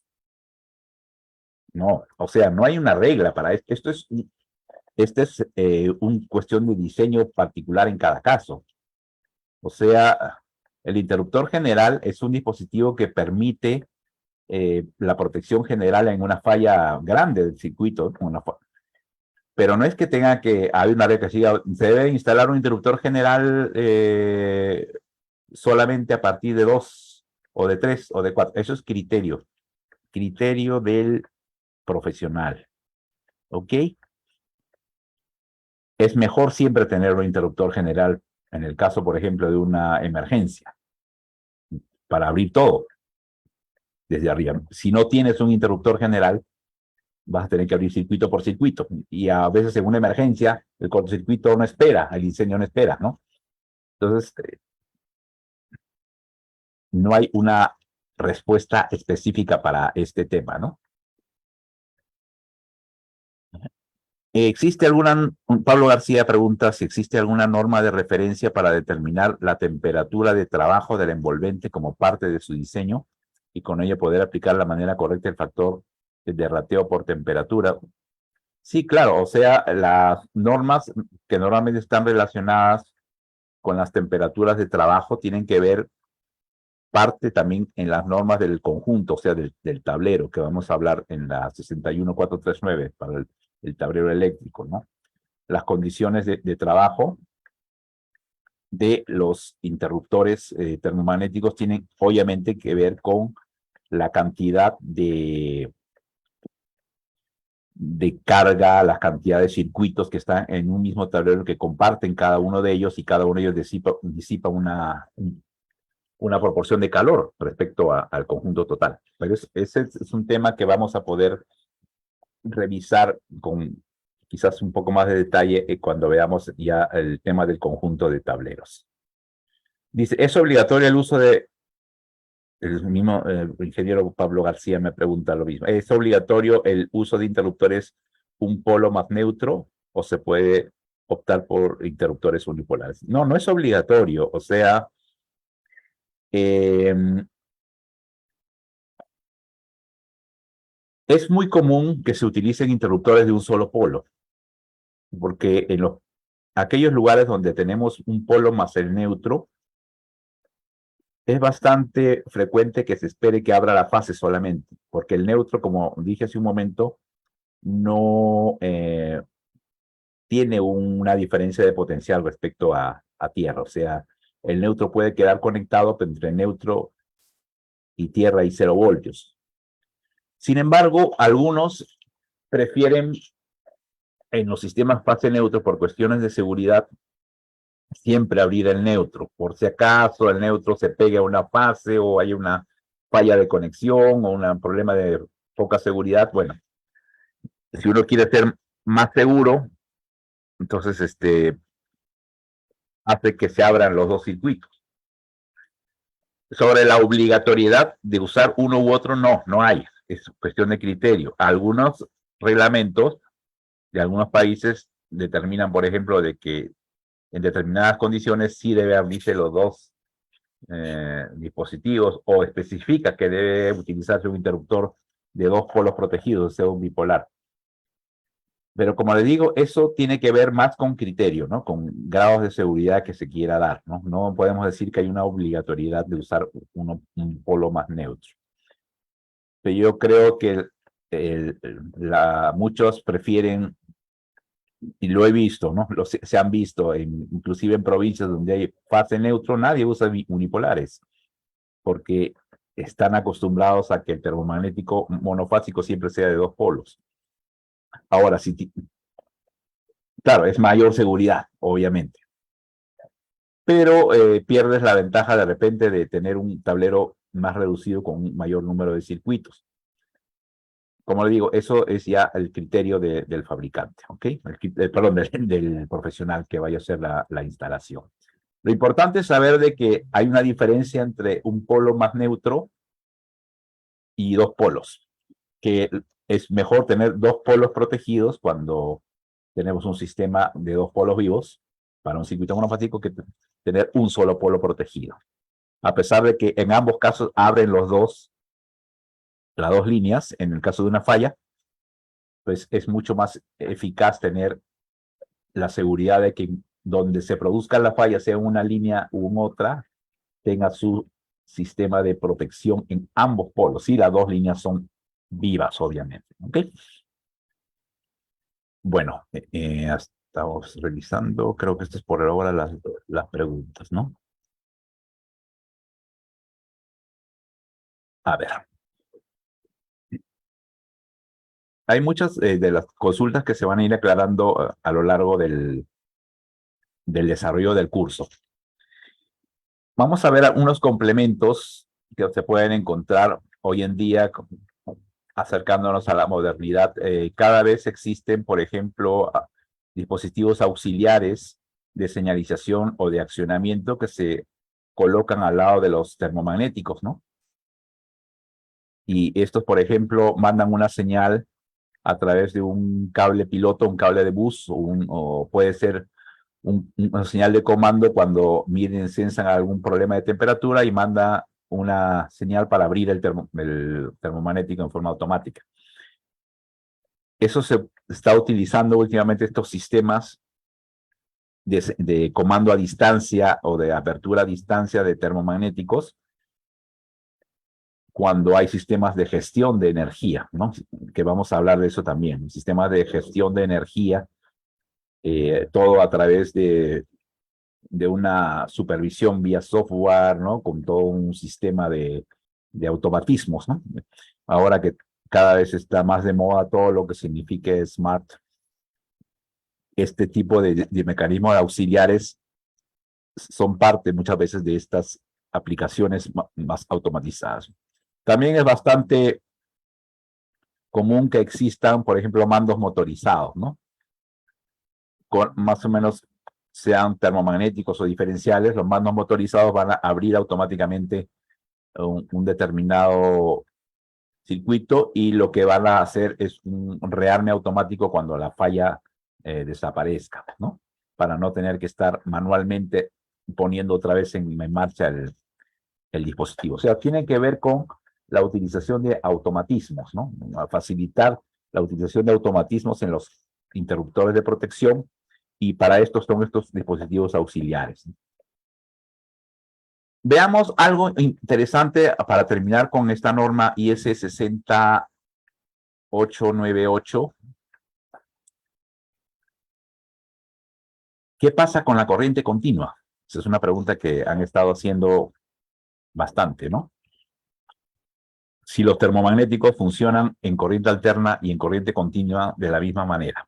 Recordemos que la corriente alterna una corriente que varía cíclicamente, 60 ciclos por segundo o 50 ciclos por segundo de acuerdo a la frecuencia, valores máximos y mínimos, y la corriente continua es un valor constante, pico en el tiempo. O sea, entonces, existen las 6898, antes se llamaba solamente eso, 6898. Luego, ahora han visto, le hemos estado llamando a la 6898-1.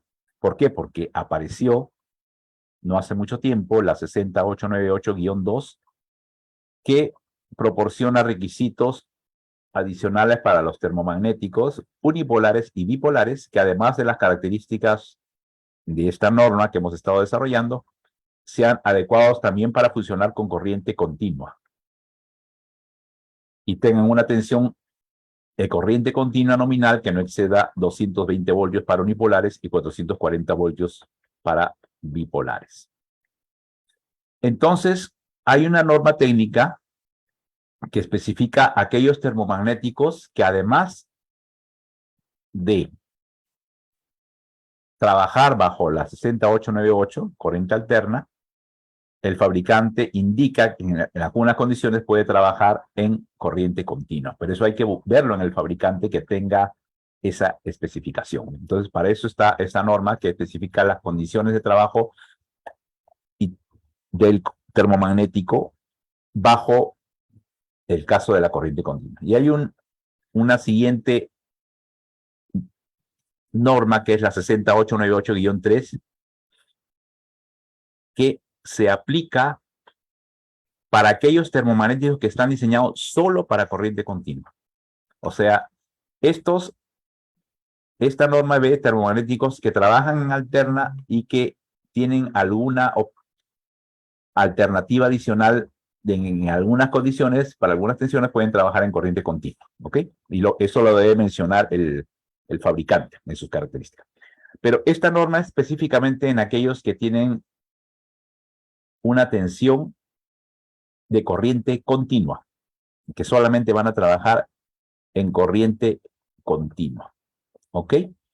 Igual, para ser utilizados en instalaciones residencial o similar, pero en este caso es específicamente destinados a corriente continua. ¿Por qué es importante tener en cuenta esto? Porque quizás acá vamos a encontrar interruptores ya con mayor, quizás, variedad de alternativas para trabajar específicamente solo en corriente continua, porque algunos circuitos en la práctica van a proveernos de esta corriente. Por ejemplo, acá dice, las fuentes que pueden suministrar corriente continua son baterías o dinamos, ¿no? O sea, rectificadores, generadores de corriente continua. Además, mediante un proceso de rectificación es posible convertir una corriente alterna en corriente continua. ¿Ok? Eso está claro.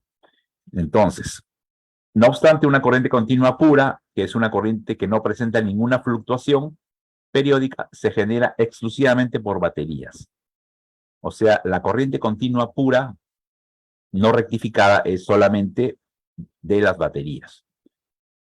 Porque las dinamos pueden presentar pequeñas variaciones. O sea, rectifican la corriente. Bueno, recuerden, esos son los motores de corriente continua, los generadores que tienen como escobillas, que sale una corriente prácticamente rectificada. Además, le añaden los filtros. Entonces, pero eso siempre tiene pequeñas fluctuaciones. Pero dice que se considera una corriente continua desde un punto de vista práctico. Ok.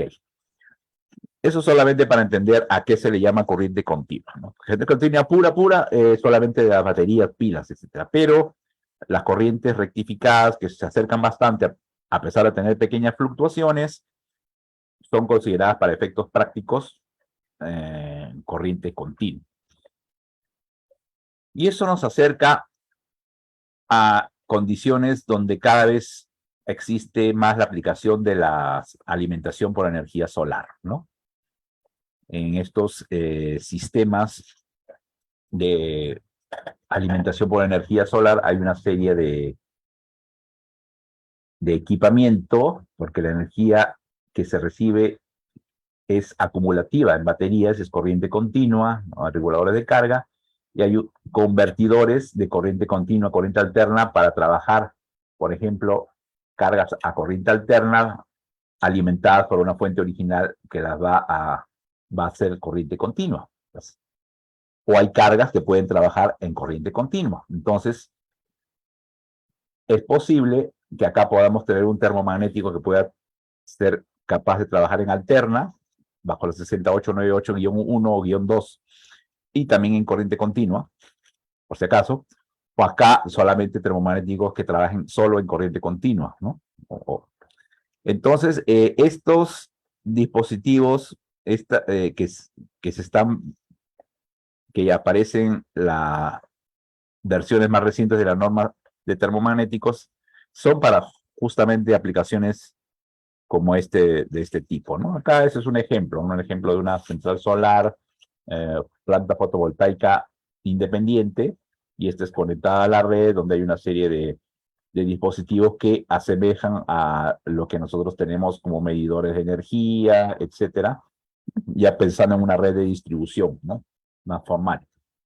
Pero acá la aparición de la corriente continua, pues, es clara, ¿no? Entonces, aquí ya cada vez va a ser más importante contar con elementos que trabajen en esas condiciones. Y también en casos como este, ¿no? De los famosos trenes eléctricos o los dispositivos que trabajan bajo una corriente continua, hay que pensar que se pueden presentar cortocircuitos en corriente continua que tienen un comportamiento un tanto especial, ¿no? Por ejemplo, aquí hay un gráfico. Si es la corriente es continua, ya no estamos hablando de corriente alterna, y puede haber un cortocircuito que puede causar daños fuertes, ¿no? Porque la corriente continua, recuerden que es un valor fijo de pico, y si hay un exceso de corriente, pues hay que tener un tiempo adecuado de la separación de los contactos, del instante de extinción de la corriente de falla, etcétera. Entonces, ¿cómo podemos abordar esta parte, o bajo qué términos podemos abordar esta parte de la protección de fallas en corriente continua, a diferencia de lo que hemos visto en corriente alterna? Bueno, esta información ya de varios fabricantes, bajo esta norma, nos dice lo siguiente, que las unidades montadas de disparo termomagnéticas en interruptores automáticos de corriente alterna también están indicadas para su uso en corriente continua, ¿no? De acuerdo a esta norma, como lo vimos hace un momento. La parte relevante para la protección térmica no cambia con referencia a su característica de disparo. Las tiras bimetálicas en realidad se comportan independientemente si la corriente es alterna o continua. O sea, la protección térmica es casi lo mismo, prácticamente no hay mayor diferencia. O sea, no hay una variación de disparo debido a sobrecarga, en el caso de si la sobrecarga es en corriente continua o en alterna. La diferencia se da en la protección instantánea contra cortocircuito. El disparo sí se produce un valor diferente en comparación con el caso análogo en corriente alterna. O sea, la variación del termomagnético en corriente continua está en la parte magnética, el disparo por cortocircuito, no por sobrecarga, ¿ok? Hay un coeficiente que es variable en función del interruptor y el tipo de conexión de sus polos, que permite derivar el umbral del disparo instantáneo de corriente continua a partir del valor de corriente alterna. O sea, hay unas tablas que especifican, ¿no?, el cambio, la diferencia entre el cortocircuito cuando es en continua respecto de cuando es en alterna, ¿ok? Por ejemplo, acá hay una tabla, este es un dato de uno de los fabricantes también. Dice, un interruptor del tipo T2 que llaman, que está acá, cuya corriente nominal es de 160 amperios, que tiene una curva de disparo magnético de 10 veces la corriente nominal, podría ser un tipo C, curva tipo C, de acuerdo a lo que hemos visto para corriente alterna. se escoge una conexión de este tipo. Ese es un termomagnético de dos polos, una conexión de este tipo, la carga, ¿ok? Conexión de esta manera, no normal. Estamos hablando de corriente continua, dos polos, ¿ok? Entonces, son ahí conectados estos dos polos nada más. O sea, vamos a una conexión estándar. Entonces dice, escogiendo una conexión de polos de este tipo, un interruptor termomagnético T2, vemos que hay un coeficiente de 1.3. Entonces, el disparo magnético de corriente continua, o sea, si las tablas en corriente alterna muestran que empieza a disparar 10 veces la corriente nominal, el valor de corriente en corriente continua debe multiplicarse por este factor, 1.3. Por ejemplo, si la corriente de disparo magnético nos salía 10 por la corriente nominal, que es 160 amperios, o sea, 1600 amperios, en corriente continua hay que aplicarle este valor, o sea, 2080 amperios, o sea, un 30% más. El cortocircuito va a ser de un valor de 30% más que el que se produzca en corriente alterna. ¿Por qué? Porque recuerden que en corriente alterna hablamos de valores eficaces y en corrientes continuas hablamos de un valor constante. Y en un cortocircuito eso también influye. Entonces, esa es la diferencia. O sea, la pregunta es, ¿un interruptor termomagnético en corriente alterna o en corriente continua van a trabajar igual? No, en la parte térmica sí, pero en la parte magnética las características van a cambiar. O sea, la corriente de disparo va a ser mayor, la corriente de cortocircuito va a ser mayor en el caso de la apertura magnética del termomagnético en corriente continua respecto a corriente alterna, ¿no? Con un coeficiente que, bueno, eso va a estar dado por tablas de fabricantes. Hay algunos casos, inclusive es algo menor. O sea, eso hay que buscar información del fabricante. Primero saber si su termomagnético está destinado a trabajar en corriente continua, además de corriente alterna. Y luego, si para trabajar en ambos casos, entonces hay que aplicar los factores de corrección necesarios cuando la corriente los parámetros de cortocircuitos se den para corriente continua. Y hay interruptores termomagnéticos que están diseñados solo para corriente continua. O sea, no para corriente alterna, sino para corriente continua. ¿Y cómo los identificamos principalmente? Bueno, acá dice DC, por ejemplo. La polaridad más menos. Esa es una señal de que es un termomagnético bajo corriente continua. Acá también dice DC, 63 amperios, DC, curva C16. Por ejemplo, acá especifica que es un termomagnético para corriente continua, los ejemplos que estamos poniendo en estos casos, ¿no? Inclusive dice solar system, o sea, sistema solar, o sea, pensando un poco en las características de los paneles solares. Entonces, eso para ilustrar cuál es la diferencia de trabajo entre la corriente nominal, las corrientes de disparo en alterna y en continua en los termomagnéticos bajo las normas 60898. Ok, entonces,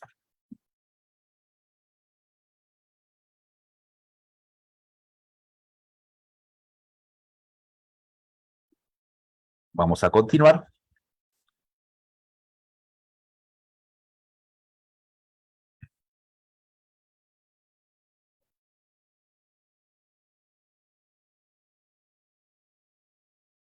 Hicimos el desarrollo de los termomagnéticos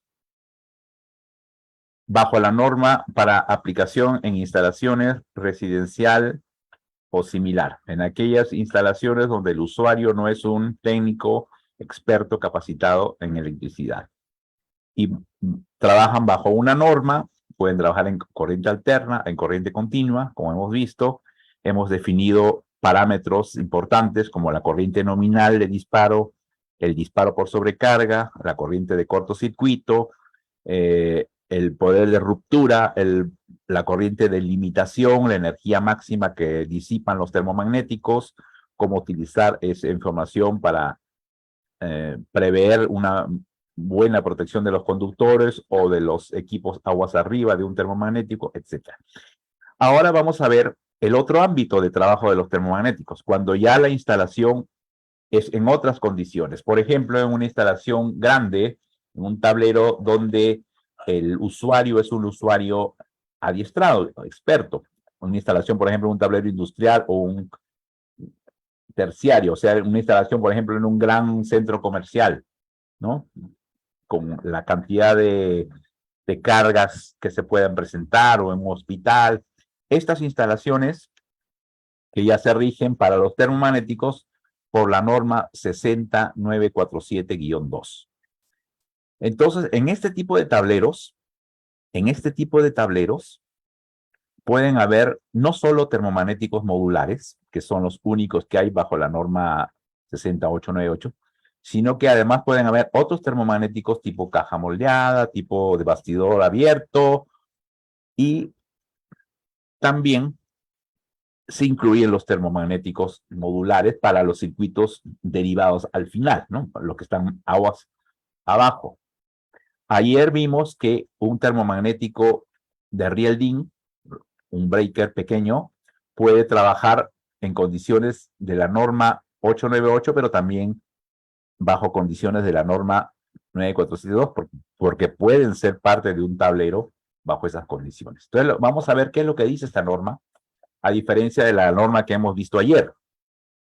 ¿Cuáles son las condiciones de pruebas que se les hacen a los equipos? ¿Qué características diferentes deben tener los termomagnéticos para ponernos bien en contexto?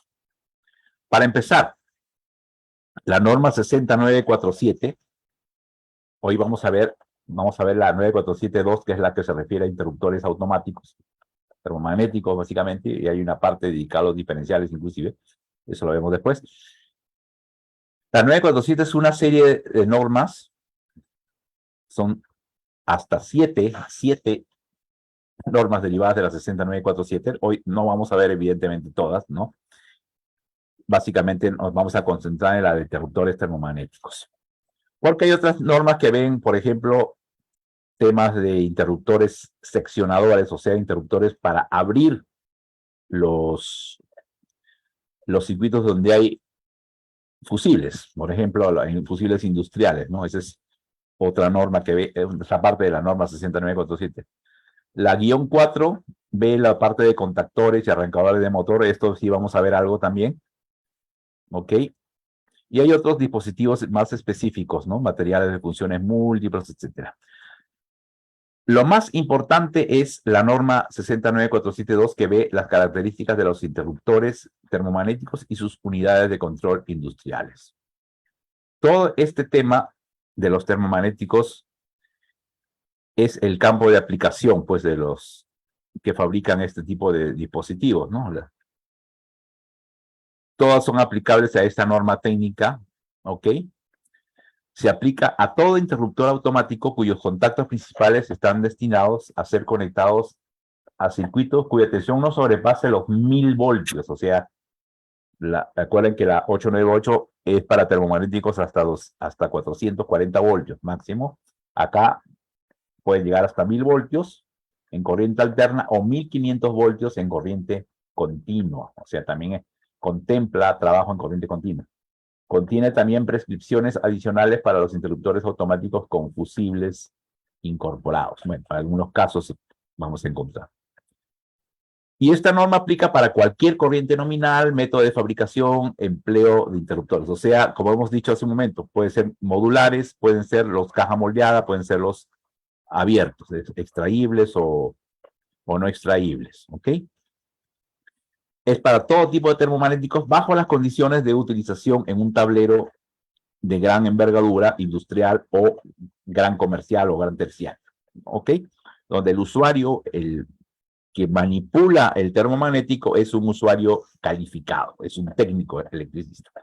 No puede entrar un empírico a trabajar en una instalación, en un mantenimiento de una instalación de tableros de estas características, ¿no?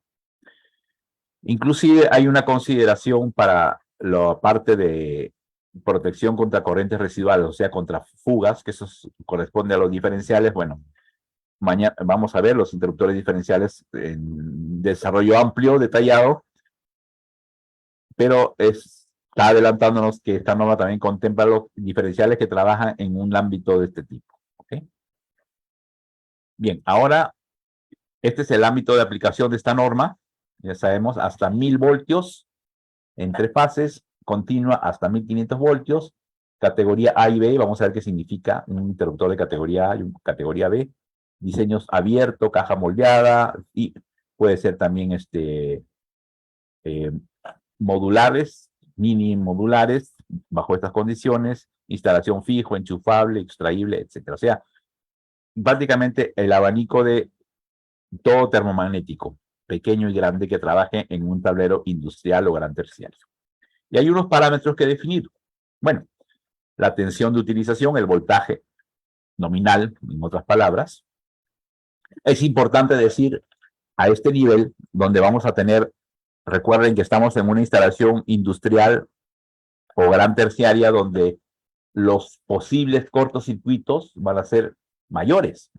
Estamos más cerca de una generación, de una subestación o de una propia generación en un gran centro comercial o en una industria. Entonces, recuerden que en esas condiciones los poderes de cortocircuito deben ser mayores también.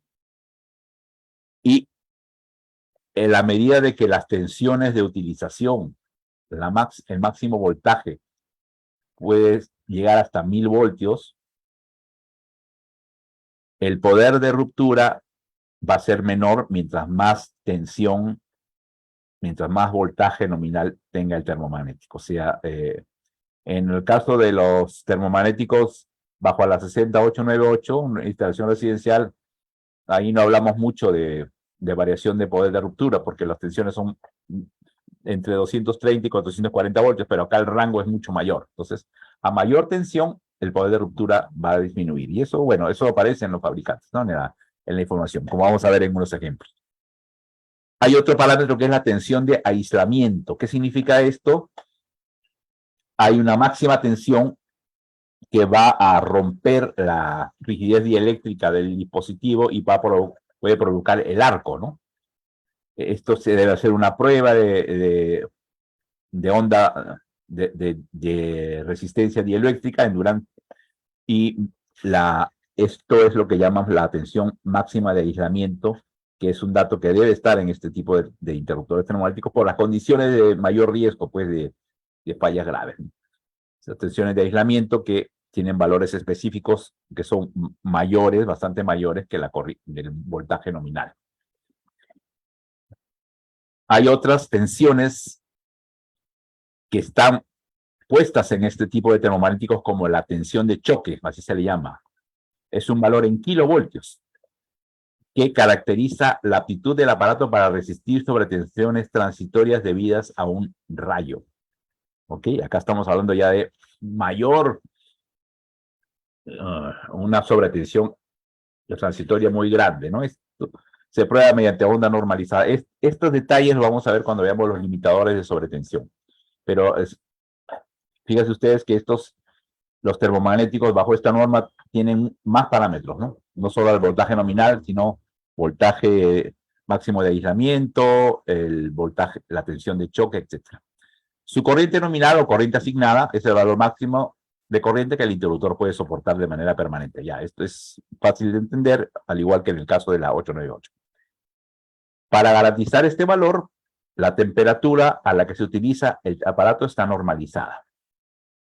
Para la 69472, esta temperatura está en 40 grados centígrados, o sea, la corriente nominal se supone que es bajo 40 grados centígrados, a diferencia de la 6898, que la corriente nominal está bajo la temperatura de 30 grados centígrados. O sea, aquí se da un poco más de margen mayor de temperatura porque se supone que en condiciones industriales, un tablero grande, la generación de calor es bastante mayor que en un tablero del tipo residencial. Entonces, están normalizadas las corrientes nominales con la condición de que sea 40 grados centígrados la temperatura de trabajo, ¿no?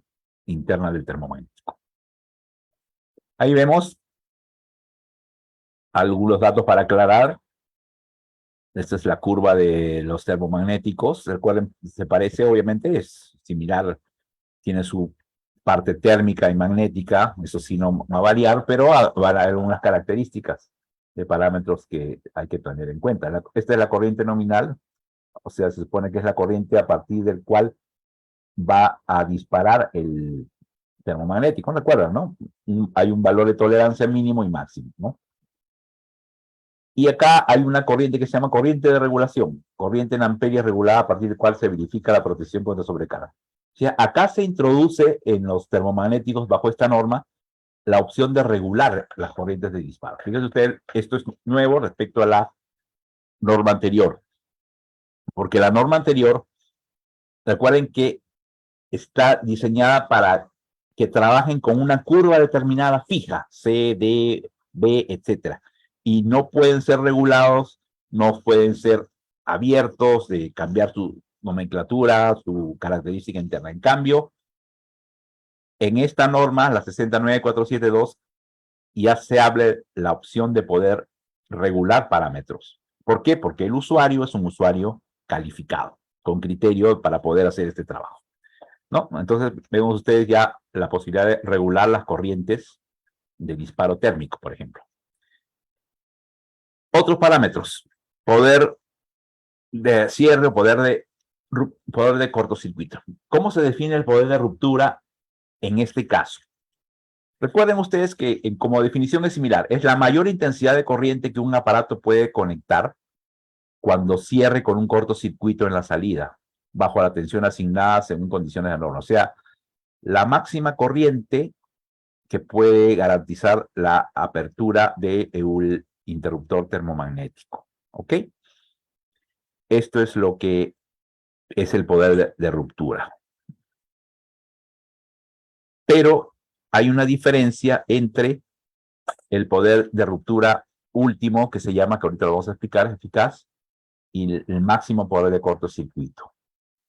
Entonces, el poder de ruptura nominal, bajo determinadas condiciones, si está entre 4.5 y 6 kiloamperios, con un determinado factor de potencia, el valor máximo de cortocircuito va a ser asignado por un coeficiente, va a ser 1.5 veces este valor. O sea, este es un poder, perdón, un valor de corriente de cortocircuito que es una proporción respecto a la corriente de cortocircuito nominal que se calcula, ¿no? En base a los procedimientos que hemos explicado anteriormente. ¿Cuál es este poder de cortocircuito nominal que se le dice poder de corte último bajo la norma 69472? ¿Recuerdan que ayer explicamos que el poder de cortocircuito de un interruptor bajo la 60898 es aquel que se determina en una prueba que se hace al termomagnético luego de hacerlo pasar por 3 cortocircuitos consecutivos, y el termomagnético debe ser capaz de tolerar esos 3 cortocircuitos consecutivos? Por lo tanto, ese es su poder de ruptura último o poder de ruptura en servicio. En el caso de los interruptores termomagnéticos bajo esta norma, este poder de ruptura es bajo una serie de maniobras que vienen a ser 2 maniobras de cortocircuito. O sea, este es el poder que me debe garantizar el termomagnético luego de 2 maniobras de cortocircuito, no de 3. ¿Ok? Como en este caso se van a trabajar en condiciones de mayor riesgo en cuanto a corrientes nominales, se prevé que hay un valor de cortocircuito que va a ser soportado hasta 2 veces consecutivas en la prueba que se les hace, ¿no? Luego de esas 2 veces, el poder de cortocircuito tiende a disminuir en un porcentaje. O sea, a la tercera vez ya no es igual el poder de ruptura, al tercer cortocircuito consecutivo. En cambio, en la 898 sí se exige que hasta el tercer cortocircuito consecutivo el poder de ruptura se mantenga igual, en las mismas condiciones. Esa es la diferencia entre los poderes de ruptura bajo las norma anterior, la 898, respecto a esta. Ayer explicamos un poco eso, ¿no? Entonces, aquí estamos hablando de 2 veces una prueba, cierre y luego apertura, cierre, apertura, o sea, intervalo de tiempo, cierre, apertura 2 veces. Eso es lo que significa el poder de corte último. Aquí está en forma más gráfica, por ejemplo, ¿no? ICU, poder de ruptura último, poder de corte último, máxima corriente de cortocircuito que el interruptor puede cortar luego de la prueba que se menciona. Debe cortar 2 veces consecutivas esta corriente. Por ejemplo, el valor que aparece nominalmente, se supone que este termomagnético puede soportar 85 kiloamperios. Se hace la prueba y va a demostrar que 2 veces consecutivas va a abrir a esos 85 kiloamperios sin disminuir su capacidad operativa. ¿Ok? Eso es lo que significa principalmente el tema.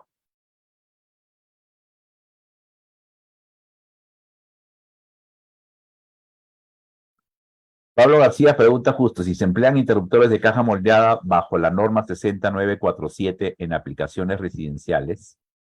No, no es así. O sea, la 60, bueno,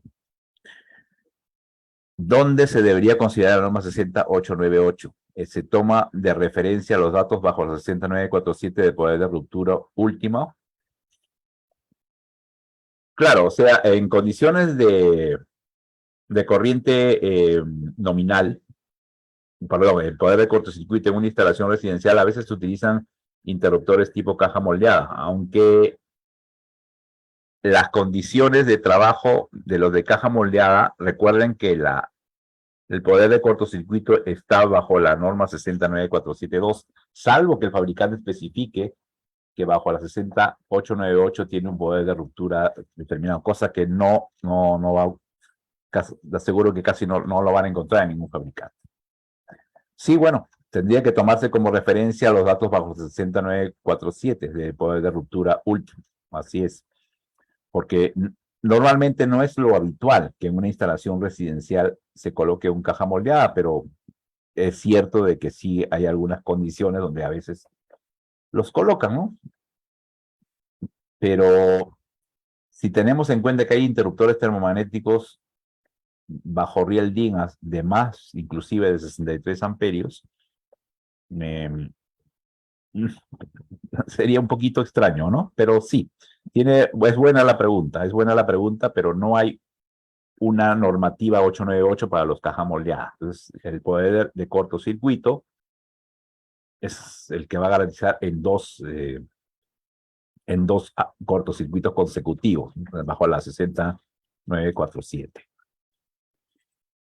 Bien, nuevamente, entonces, entendiendo que el poder de ruptura bajo la 60947 es aquel que se garantiza que se mantiene luego de 2 cortocircuitos consecutivos, hay otros parámetros también que se pueden mencionar por si los ven en una placa de un termomagnético de este tipo.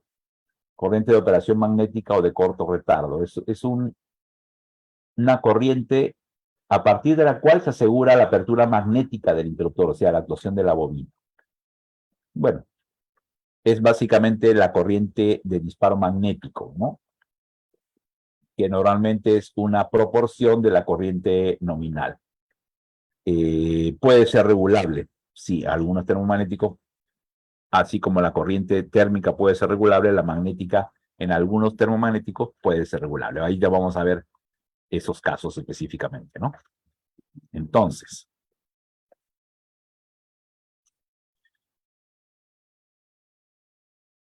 teniendo claro este concepto, el poder de cortocircuito último es que el interruptor puede cortar, ¿ok?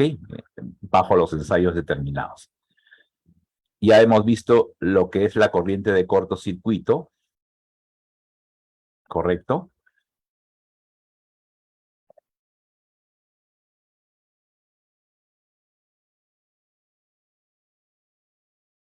Hemos visto lo que es la corriente de limitación, el pico. Ahora hay que tener en cuenta nuevamente para revisar lo que vimos hace un momento con los cortocircuitos. La corriente máximo de pico lo que llaman corriente asimétrica. La corriente se puede llamar de disparo, la corriente simétrica de corta duración, el cortocircuito estimado, esperado, el último que se llama, ¿no? Y la relación entre ICU y el máximo pico admisible. El cortocircuito es como más o menos lo hemos estado revisando en la parte de la 60898.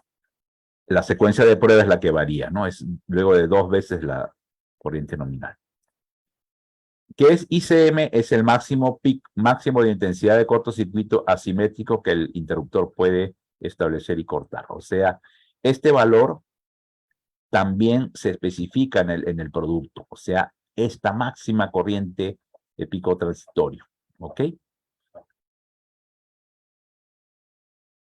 Y hay, no quiero marearlos con tantos poderes de corte, pero está el poder de corte en servicio. Ese ICS es el que explicamos ayer para la 60898. El poder de cortocircuito que el interruptor manifiesta luego de 3 veces la prueba de 3 cortocircuitos consecutivos. En el caso de la 60898, el poder de corte en servicio es igual al poder de corte último. El ICU es igual a ICS, el 100%. En el caso de los termomagnéticos bajo el 60947, no necesariamente va a ser así, es más, casi nunca es así.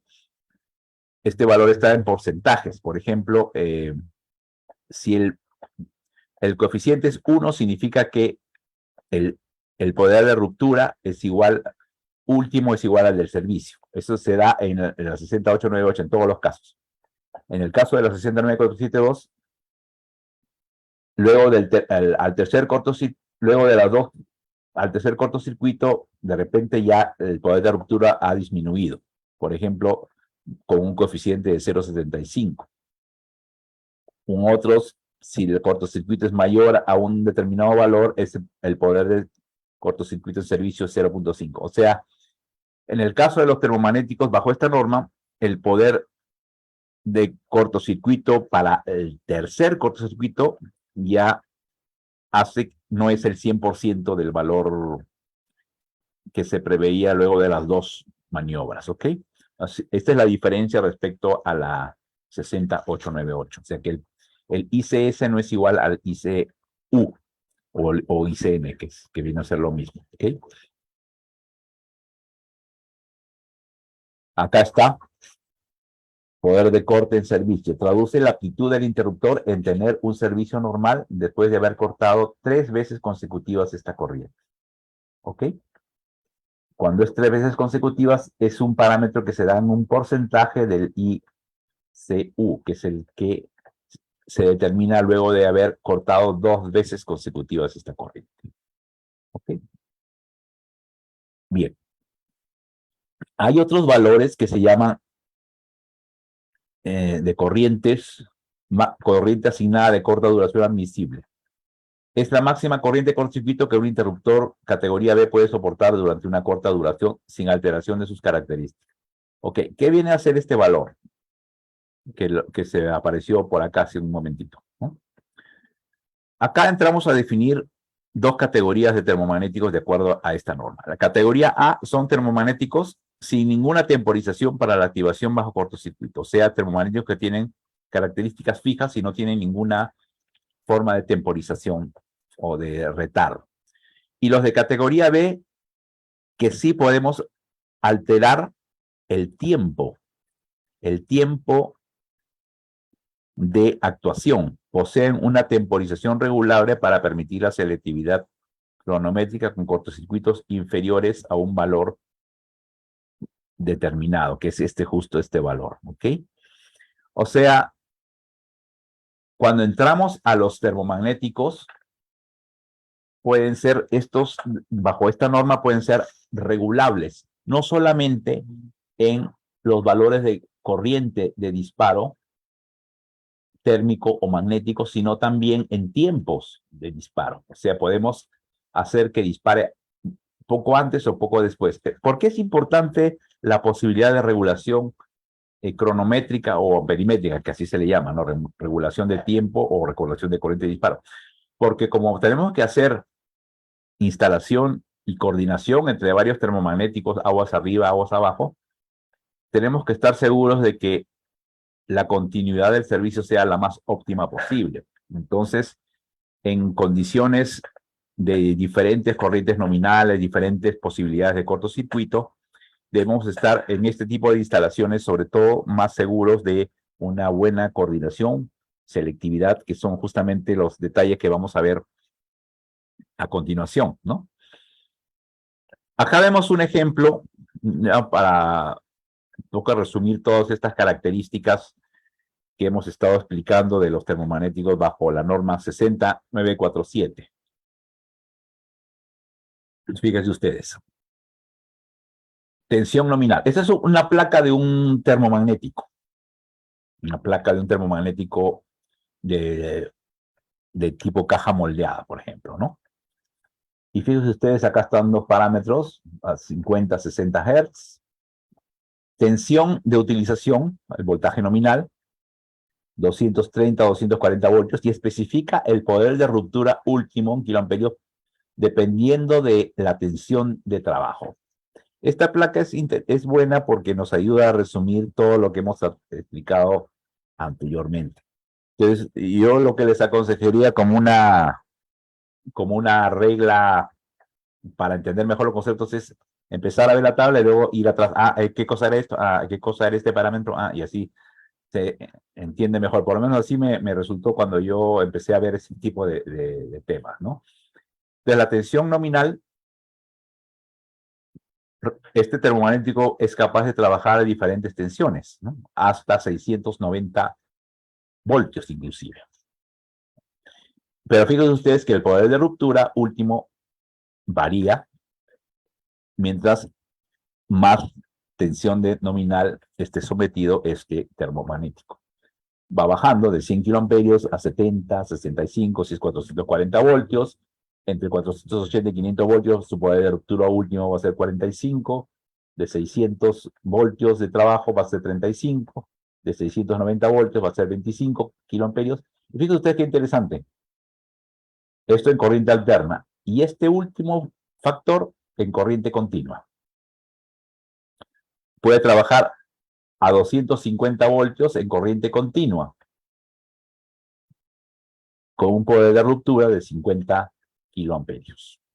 Recuerden que ese poder de ruptura último es el que se mide luego de la prueba. Para determinar este valor, cuando se debe pasar por la prueba del fabricante, debes someter al termomagnético a 2 cortocircuitos consecutivos con este valor y debe mantener ese circuito.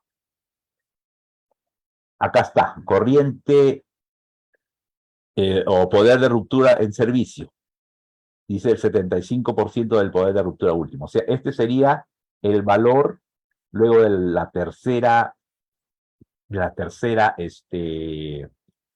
prueba de cortocircuito. Y esta es una buena respuesta para el colega que preguntó sobre el caso, ¿qué pasa si un termomagnético tipo caja moldeadas está en una instalación residencial? Bueno, más que considerar este poder de ruptura, deberíamos considerar este, ¿no? Recuerden ustedes que los termomagnéticos bajo la 60898, su poder de ruptura último es igual al poder de ruptura en servicio, o sea, ellos garantizan siempre el 100%. Para ponerlos en las mismas condiciones, entonces, fijémonos que el poder de ruptura, si vamos a trabajar en las condiciones de una instalación residencial, debería ser este valor, el ICS. O sea, si este termomagnético, por ejemplo, se nos ocurre, bueno, eso es una barbaridad porque este es un termomagnético muy grande, ¿no? Por el poder de ruptura que vemos acá. Pero si trabaja en una instalación residencial, 230 voltios, su poder de ruptura no debería ser 100 bajo la 60898, sino para poner en las mismas condiciones debería ser el 75%. O sea, 75 kiloamperios. Entonces, esta sería una forma también de absolver esta duda, ¿no? ¿Qué pasa si un termomagnético de caja moldeada que sus parámetros están bajo los 69472 los ponemos en las condiciones de la 60898? Ya sabemos que el tercer cortocircuito. Este es el valor que se debería tomar. Bueno, estas son normas que cumplen el termomagnético. Acá está el tensión de aislamiento, la 690 voltios. Tensión perdón, la tensión máxima de aislamiento, que es el límite que está acá también. La tensión que puede soportar por la acción de un rayo máximo hasta 8 kilovoltios, y la temperatura ambiente, 40 grados centígrados, que es la temperatura nominal a que se miden todos los valores de corrientes nominales respectivamente, ¿no? Ok, entonces estos serían los valores, por ejemplo, de los parámetros de este interruptor termomagnético. Obviamente, adicionalmente, debe especificar bajo qué corrientes nominales va a trabajar, ¿no? O sea, hay interruptores de 20 amperes, un caja moldeada puede ser de valores pequeños o valores muy grandes, ¿no? Normalmente los cajas moldeadas llegan hasta 1600 amperios como máximo, y ahí ya pasan a ser los de poder de corte, ¿no? De interruptores abiertos. Bueno, entonces, mucho de lo que hemos revisado, tiene que ver en una instalación de este tipo por la coordinación de protecciones. La coordinación es el comportamiento de dos dispositivos, dos termomagnéticos instalados de esta forma, en serie, en una distribución eléctrica al aparecer un cortocircuito, uno debajo del otro. Entonces, ¿qué es la coordinación? Es establecer un orden correcto de que debe disparar antes, debe ser el circuito que está más cerca al punto de falla. Esto es válido tanto en instalación doméstica como en instalación industrial, ¿ok? Siempre ir al punto de falla. Entonces, para establecer una buena coordinación hay que tomar en cuenta varios parámetros. Uno es la selectividad para garantizar la continuidad del servicio, o sea que el termomagnético más próximo al punto de falla es el que dispare primero. Luego, limitación para reducir los esfuerzos. Recuerden ustedes la capacidad de limitación de los termomagnéticos, ¿ok? Para que no sean obligados a llegar al máximo cortocircuito previsto, sino a un valor menor.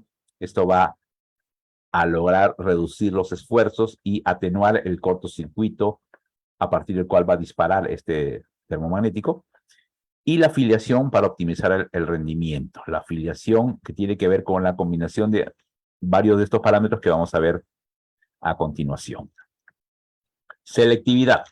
Creo que la mayoría tiene claro lo que significa el parámetro de selectividad, que es mucho más importante en este tablero en instalaciones bajo esta norma, en lo que es la instalación industrial o la terciaria, por la preponderancia y la máxima importancia de la continuidad del servicio. La selectividad puede ser total o parcial. Puede ser amperimétrica, cronométrica, lógica. Y se puede optimizarse con dispositivos limitadores. Entonces, ¿cómo entendemos la selectividad? Lo acabamos de definir hace un momento. La capacidad de una serie de dispositivos para que siempre el dispositivo que está más cerca del punto de falla sea el único que abra, o el primero que abra, y no altere a los demás circuitos, sobre todo los termomagnéticos que están aguas arriba. Eso es lo que es la selectividad. Garantizar la máxima continuidad del servicio aún en las condiciones más críticas de operación. La norma define una corriente límite de selectividad. Es el valor correspondiente a la intersección de la característica de las curvas, total tiempo, donde se puede evaluar quién dispara primero y el tiempo de ver quién actuaría ante una falla, qué dispositivo está aguas abajo. Esa es una corriente que se puede establecer que llega hasta esta corriente de falla a haber una selectividad óptima donde el interruptor que está aguas abajo va a terminar. Eso es lo que quiere decir este texto. Es el límite de selectividad, es un valor límite de corriente por debajo del cual, en presencia de dos dispositivos de protección, dos termomagnéticos, un fusible, un termomagnético, etcétera, el dispositivo de protección en el lado de carga completa su operación de apertura en un tiempo previsto para impedir que el otro dispositivo de protección inicie su operación. Por encima del cual, o sea, si se sobrepasa el límite de selectividad, esta corriente, los dos dispositivos contra sobrecorrientes colocados en serie y el dispositivo de protección en el lado de carga puedan no completar su operación de apertura a tiempo, o sea, el que está aguas abajo, para evitar que el otro dispositivo abre su operación. No se asegura la selectividad. ¿Ok? Entonces hay un valor límite de corriente en el cual se dice, si la falla es por encima de este valor, la corriente va a asegurar que el dispositivo, perdón, si es por debajo de este valor, se va a asegurar que siempre va a abrir el dispositivo aguas abajo, pero si la corriente pasa encima de este valor, ya es un valor donde no se asegura la selectividad, ¿no? ¿Ok? Este es básicamente, existe correlación selectiva si existe una falla, B opera primero que A, y al operar B en su tiempo normal opera A. Eso es lo que se debe evitar. Esto es lo que se llama selectividad total. O sea, tenemos las dos curvas de dos termomagnéticos, las sacamos de sus características técnicas, ¿no? Entonces, acá aseguramos que en todo momento, si hay una falla de corriente, no importa el tamaño, siempre va a abrir primero, en un tiempo más corto, el termomagnético aguas abajo. Pero en este caso, por ejemplo, hasta este valor va a abrir el que es aguas abajo. Pero a partir de este valor, este sería la corriente límite de selectividad, podría abrir cualquiera de los dos. De repente este también abre. Entonces, aquí no se asegura la selectividad, aquí sí se asegura. Ese valor IS, esa corriente, es la que se llama límite de selectividad. Ese es el punto de cambio, ¿no? A partir de esta corriente ya no aseguramos la selectividad. Esto es lo que se conoce como selectividad parcial, donde solo una parte, hasta cierta corriente se asegura y luego ya no podemos decir que va a abrir solamente el de abajo. Acá sí es selectividad total. Lo ideal es tratar de llegar a esto, obviamente, ¿no? Y eso hay que estudiar bien qué características técnicas tienen nuestros termomagnéticos. Esto es lo que se llama selectividad amperimétrica. ¿Qué significa la selectividad amperimétrica? Está relacionado con los valores de corriente, como hemos dicho hace un momento, ¿no? Tienen que ver con los valores de corriente, ¿ok? De los dispositivos. Sobre todo en el caso de la 6898, que esto no se puede modificar, no hay forma de modificar parámetros, debemos asegurarnos que por las características de corriente, por selectividad amperimétrica, podamos asegurar la selectividad total. Ahora, esto no siempre será posible asegurarlo por cuestiones de corrientes nominales y corrientes de disparo. En algunos casos, de repente, por más que comparemos valores de termomagnéticos fijos, va a llegar un momento en que no se puede asegurar la selectividad. Entonces, ahí entra a trabajar la selectividad que se llama cronométrica. Entonces, ¿qué pasaría en estos casos? Es la continuación de la selectividad perimétrica, pero ahora se obtiene por variaciones en el tiempo de disparo. O sea, interruptores que son regulables en su tiempo de disparo para asegurar una selectividad. O sea, hacemos que, si bien por corriente van a coincidir en un tramo, ¿ok? Hacemos que dispare regulándolo para que el que está aguas abajo dispare un tiempo más corto en el caso que se presente una falla. Esto es lo que se llama selectividad cronométrica, o sea, no es variación de corriente, sino tiempo de respuesta. Entonces, si el termomagnético tiene la opción de regulación de tiempo, si es categoría B, podemos trabajar una selectividad cronométrica. ¿Ok? Podemos regular no solo corrientes de disparo, sino tiempos de disparo. ¿Y cuándo es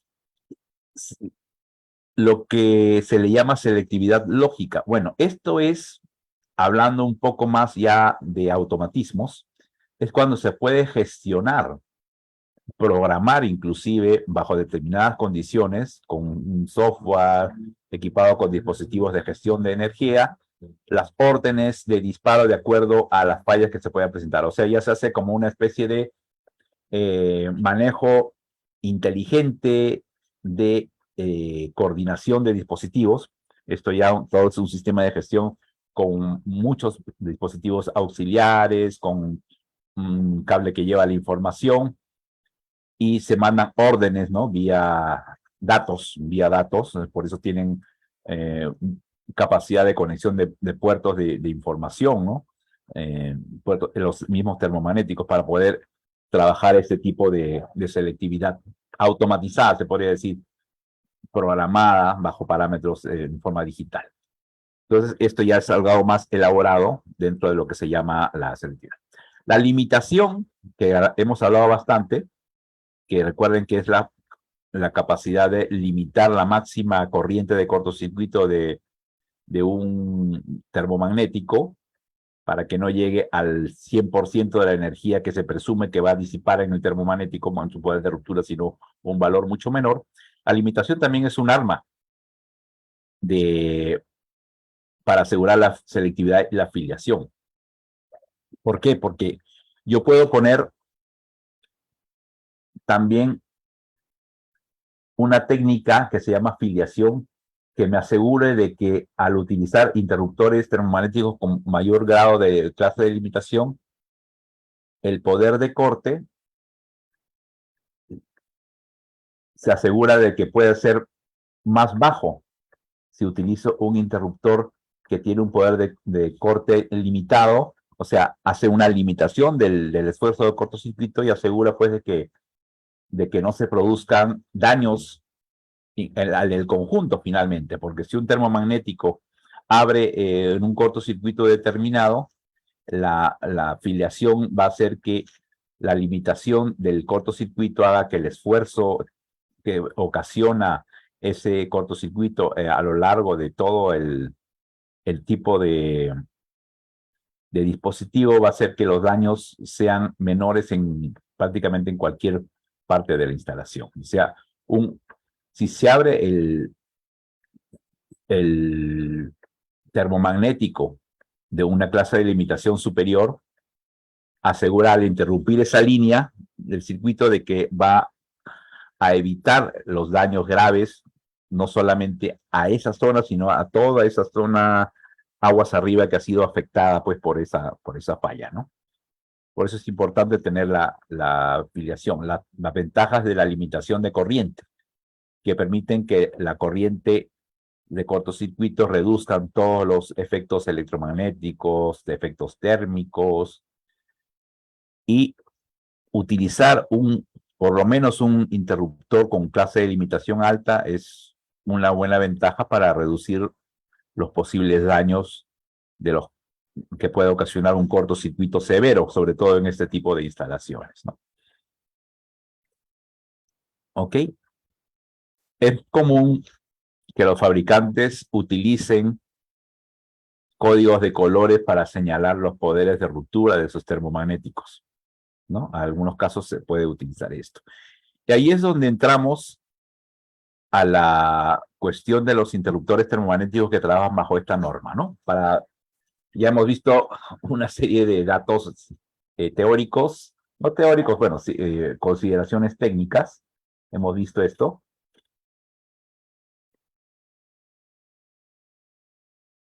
Ahora estoy revisando unas preguntas. Hay un caballero colega que está preguntando cómo seleccionar el poder de corte de un termomagnético principal en un tablero general, si por lo general la concesionaria no brinda ese dato.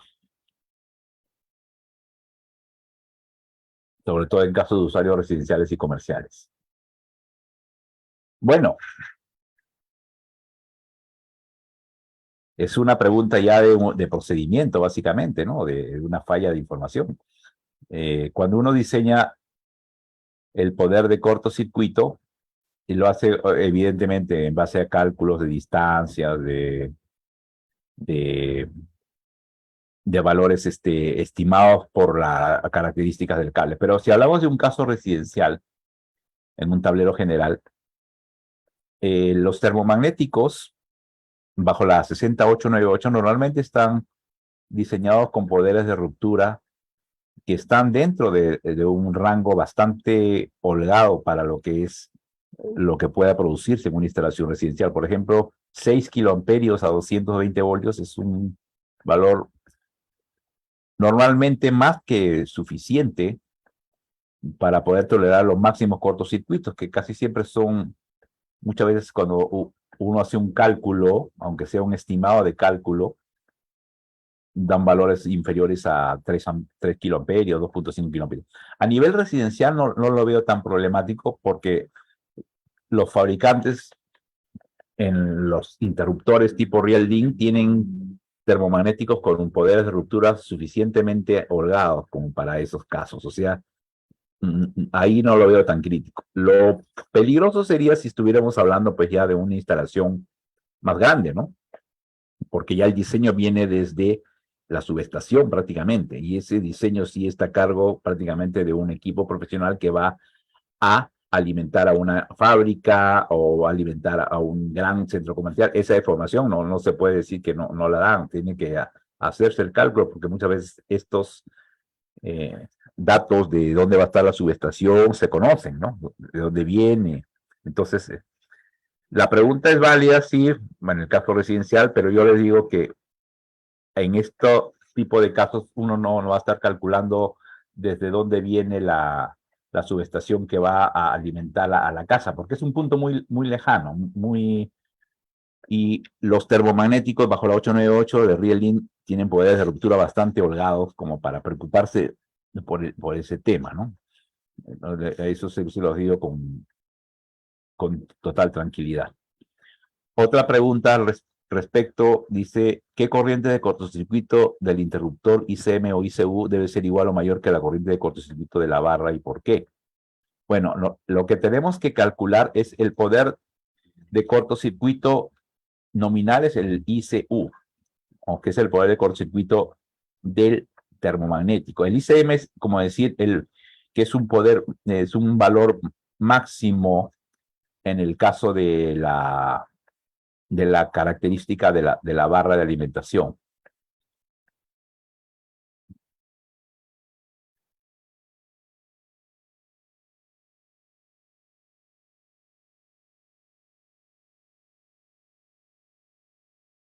Entonces, teniendo en cuenta los tipos de interruptores termomagnéticos que trabajan bajo esta norma principalmente, tenemos los que son en caja moldeada, que se define como un interruptor automático alojado en una caja de material aislante moldeado que forma parte integrante del propio aparato. O sea, es un dispositivo que está metido en una caja cerrada, básicamente moldeada, y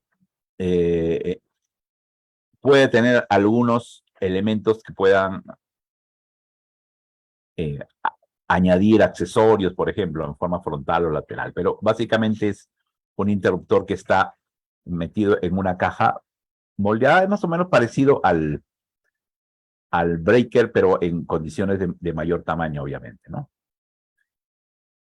Hay interruptores termomagnéticos que no poseen regulación en caja moldeada, son fijos, o sea, tienen valores ya establecidos, no son regulables.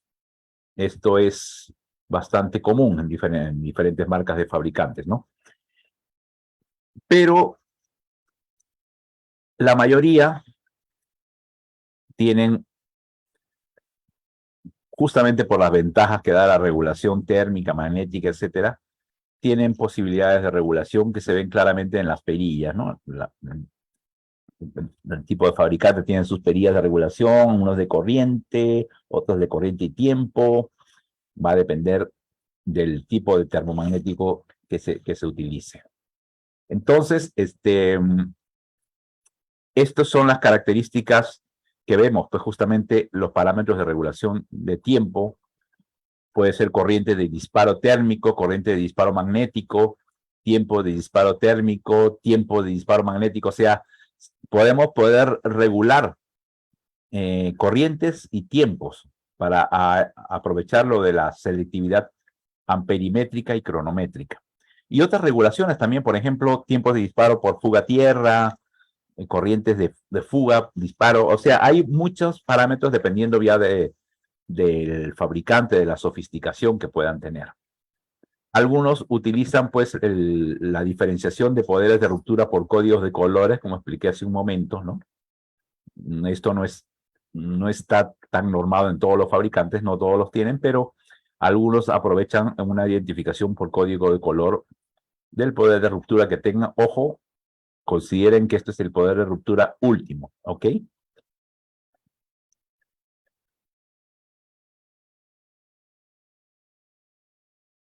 Aquí vemos un comparativo de los interruptores categoría A que no tienen temporización fijo, ¿ok?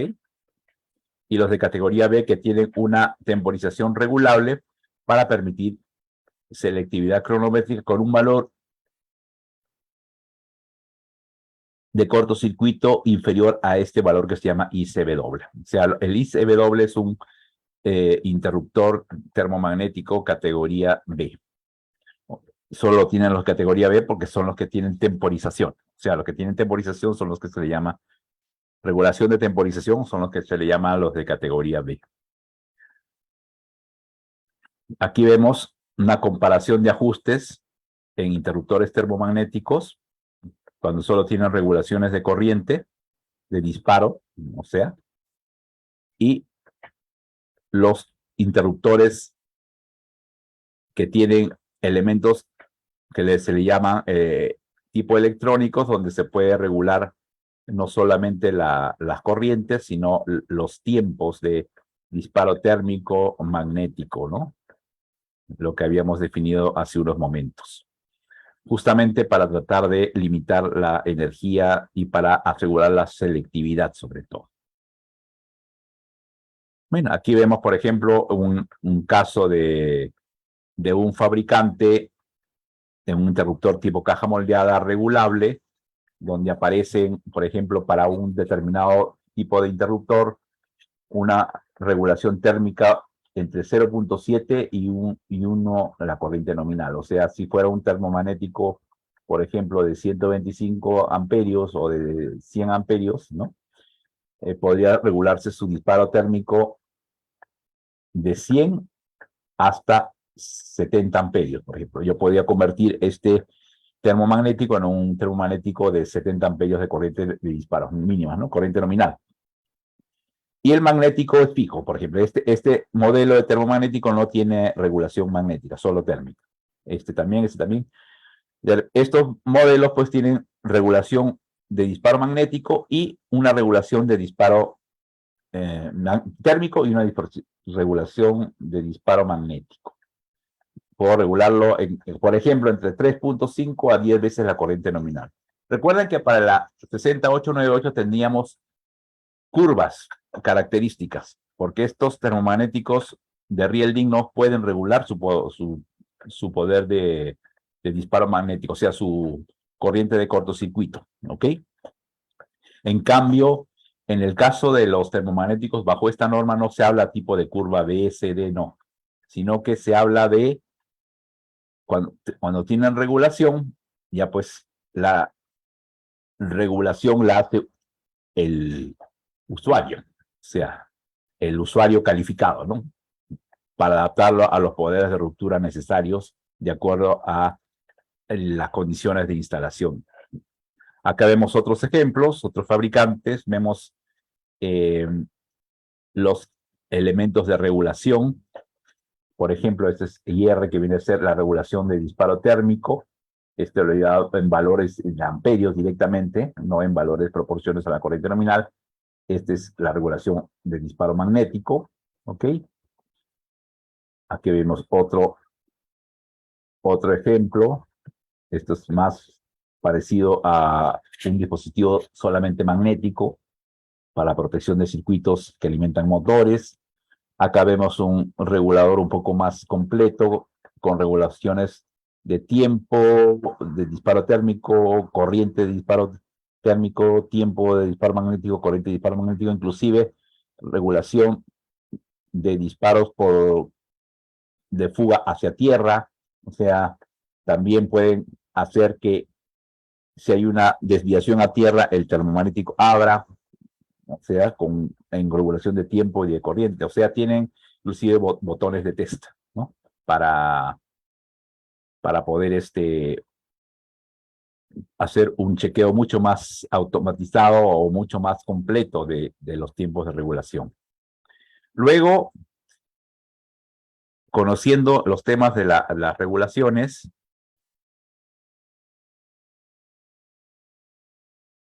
han aparecido pues las generaciones de gestión, ¿no? De estos termomagnéticos con elementos e interfaces para análisis, regulación, automatismos, y han ido progresando a lo largo del tiempo. Como les mencionaba, muchos de estos termomagnéticos electrónicos tienen puertos de comunicación que cada vez evolucionan más, ¿no? Se conecta con elementos auxiliares de mando, y a través de todo un sistema de gestión completo se pueden asegurar pues coordinaciones y selectividad, lógica o selectividad mucho más precisa. Estos son lo que estamos viendo cada vez, bueno, ya no es un futuro, es un presente. Quizás no estamos tan cercanos a verlo tan seguido, pero estas gestiones ya lógicas y digitales a través de software, de elementos auxiliares, están presentes cada vez más pues, en los diferentes fabricantes de termomagnéticos, inclusive los software de diseño y selección de dispositivos también, ¿no? Que tienen los fabricantes en sus diferentes versiones, ¿no? Cada uno de ellos, ¿no? Con su versión específica que facilitan el diseño y la búsqueda del dispositivo adecuado de acuerdo a la marca determinada, con diagramas bastante buenos en cuanto al orden, en cuanto a la posibilidad de tener toda una instalación profesional. No podemos dejar de mencionar, cuando hablamos de este tipo de termomagnéticos en caja moldeada, los sistemas de transferencia. Como sabemos nosotros, el sistema de transferencia es un accesorio que permite respaldar con un generador, eso es el caso típico de un apagón, de un corte de energía, la alimentación de cualquier interrupción, ¿no? Para pasarla a un termomagnético conectado pues a un grupo electrógeno, por ejemplo. La transferencia puede ser mecánica o manual, puede decir. Ahí se deben utilizar sistemas de interbloqueo para, una vez que se produzca la apertura de un circuito, se cierre el otro automáticamente para que los dos no entren simultáneamente, ¿no? Al detectarse la falla del suministro, se debe maniobrar el sistema de transferencia para que el generador suministre la energía del sitio a respaldar. Esta es la regulación manual. Cuando se normaliza el suministro, se vuelve otra vez a la alimentación del suministro. Perdón. Acá lo que se debe tener siempre es un sistema de bloqueo para que los dos elementos los dos interruptores no abran simultáneamente, ¿no? Lo que podría causar un daño a la instalación. En estos casos, existe el otro sistema de transferencia que es automática, lo tienen también evidentemente los diferentes fabricantes.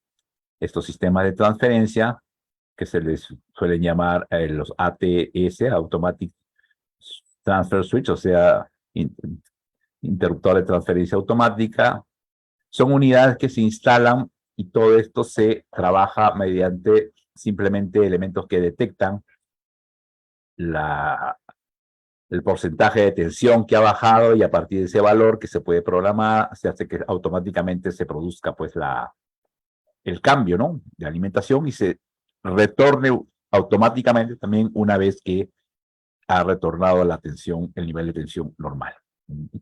Todos estos son elementos que se complementan a estos termomagnéticos caja moldeada, y los que vamos a mencionar a continuación, los abiertos, para poder trabajar mejor las transferencias y garantizar la continuidad del servicio, ¿no? Aquí vemos, bueno, los accesorios que se suelen colocar, mandos rotativos, ¿no? Mandos motorizados. Vemos ahí, por ejemplo, ¿no? Cómo se van integrando y acoplando para formar un pequeño un tablero de transferencia entre dos termomagnéticos, ¿no? Con elementos auxiliares. Finalmente, para terminar con el tema de termomagnéticos y la norma 69472, están los termomagnéticos de bastidor abierto. Estos son los que se utilizan normalmente en instalaciones ya de mucho más exigencia en amperaje, inclusive hasta 6.300 amperios, como tableros generales en grandes instalaciones. Estos termomagnéticos, obviamente, por su característica, son bastante robustos, poderes de ruptura elevados, se adaptan a distintas funciones, con valores de corrientes nominales grandes, y tienen asociados, pues, parámetros, ¿no? Un ejemplo de parámetros típicos que podemos ver: 1000 voltios de tensión nominal, 12 kilovoltios de tensión en impulso, 690 voltios. A unos se pueden estar cercanos a los valores de caja moldeada, otros son mucho más. Los cajas moldeadas normalmente llegan hasta 1600 amperios de corriente nominal. Estos ya, como ustedes saben, van hacia arriba, superando este valor, inclusive hasta los más de 6000 amperios muchas veces. Entonces, hay una serie después de elementos de estos termomagnéticos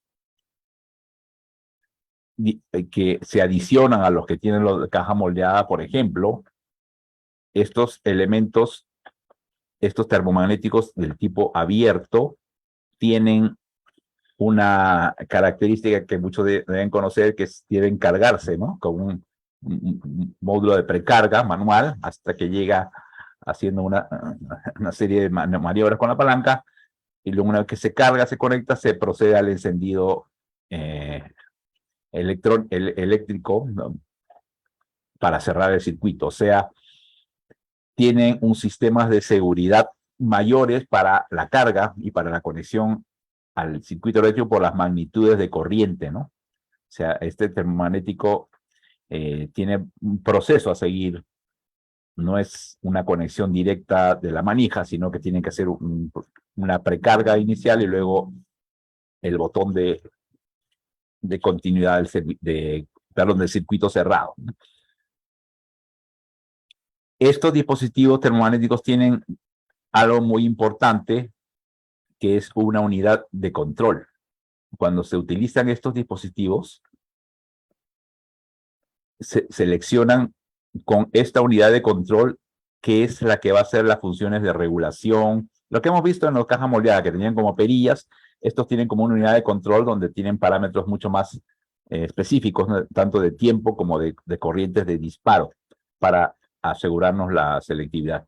Entonces, normalmente casi todos los fabricantes tienen estos interruptores termomagnéticos y deben complementarse con la unidad de control determinada para poder tener el funcionamiento y la regulación completa, ¿no? Acá vemos la unidad de control, cómo se instala, se coloca en el termomagnético y se realiza, pues, el completo armado del dispositivo. Eso es lo que llamamos la unidad de protección electrónica, que permite hacer, pues, estas regulaciones que hemos visto en la caja moldeada, pero considerando de repente algunos detalles de más precisión, ¿no?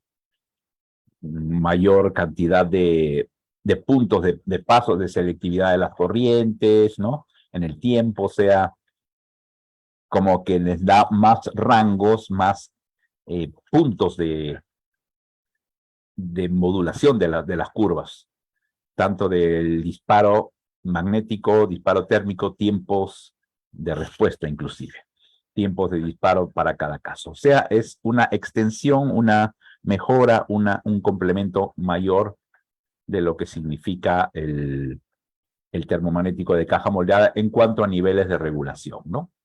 Aquí están ejemplos de unidades electrónicas de protección que se insertan en los termomagnéticos de bastidor abierto. Acá vemos sus componentes. Esto es, por ejemplo, es del tipo extraíble. Uno lo puede tener un seccionador que lo saca del circuito, ¿no? Previamente, con la seguridad suficiente de trabajar a este tipo de dispositivos. en un tablero, por ejemplo, de grandes características, ¿no?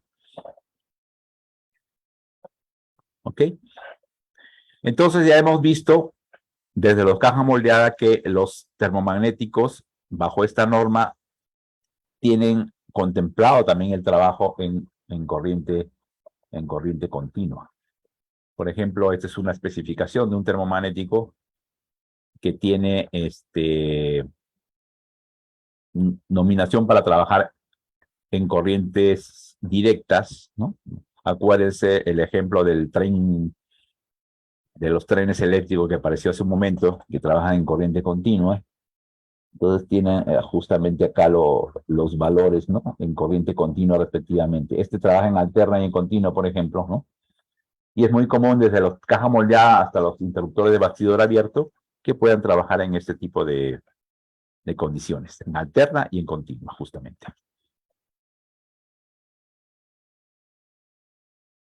Bien. Vamos a punto de terminar ahora.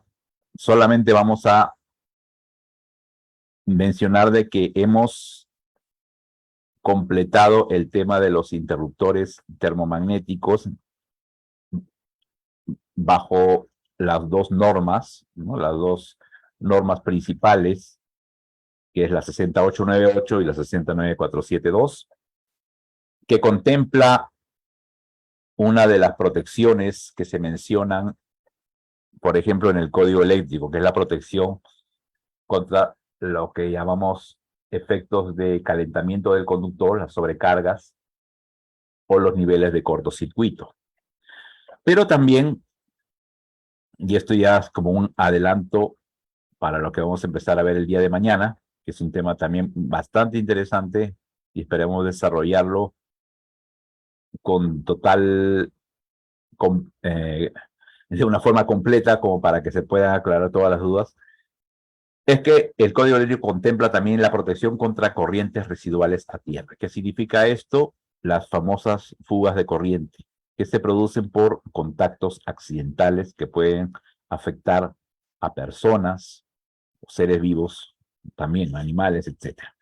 Entonces, esto nos entra a otro tipo de fallas, donde los termomagnéticos no tienen mayor alcance, salvo que sea una fuga muy grande, y algunos termomagnéticos tienen, como hemos visto, de tipo caja moldeada, tienen la posibilidad de ser regulados si hay una corriente de fuga a tierra.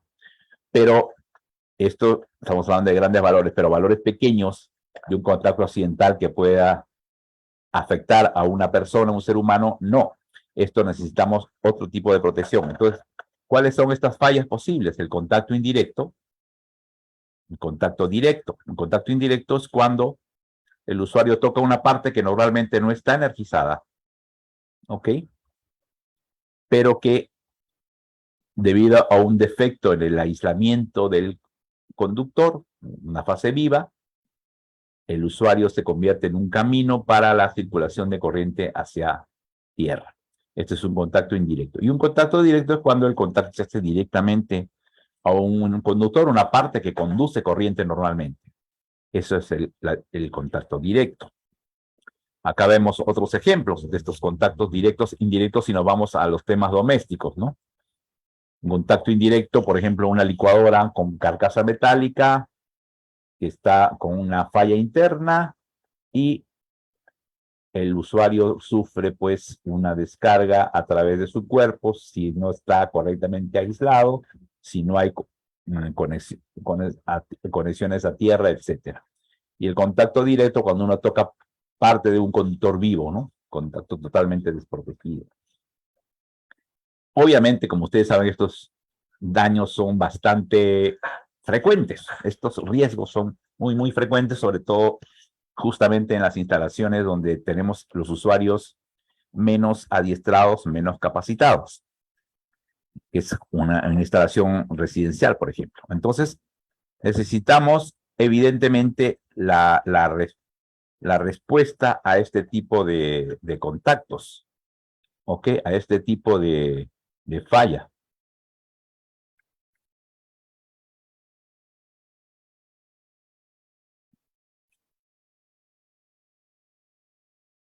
¿Qué es lo que tenemos que hacer en estos casos entonces? Ya no podemos hablar solo de termomagnéticos, ¿verdad? Entonces, fíjese que el contacto directo también puede ser, lamentablemente, en una fase o entre dos fases vivas o entre fase y neutro. Recuerden ustedes, cuando hay neutro, el voltaje entre fase y neutro es 220. Tenemos acá una tensión de 220 y puede circular corriente a través de la persona.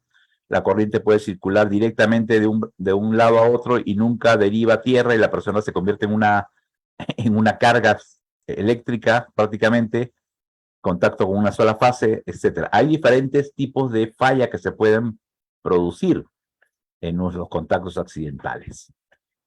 Entonces los contactos directos son más peligrosos, evidentemente. Y peor aún si son entre dos puntos, con dos contactos a la vez, ¿no? Son quizás menos frecuentes, pero también peligrosos. Entonces todo esto lo vamos a ir analizando con las protecciones. Eso es lo que llamamos corrientes de fuga, que son cuando la corriente se desvía de su camino normal, ¿ok? Involucran también en su camino hacia tierra las personas, si es que las personas están haciendo contacto. Eso es las corrientes. Las corrientes admisibles son aquellas que pueden circular por el cuerpo humano sin ocasionar daño. Entonces, ahora hay que prever, así como hicimos un análisis de las corrientes de cortocircuito, las corrientes de disparo térmico, la limitación, ahora hay que ver valores pequeños de corriente que pueden ser soportados por los adultos y cómo hacemos que esas corrientes no se produzcan, a través de qué mecanismos o qué dispositivos. Hay bastantes datos, por ejemplo, acá estamos viendo cuál es el tiempo de paso máximo que alguien podría soportar un contacto eléctrico con una determinada corriente de fuga a través de su cuerpo, ¿no? La tensión de contacto del tiempo de máximo que podía soportar sin que sufra daños graves. Estas tablas están también colocadas en distintas especificaciones.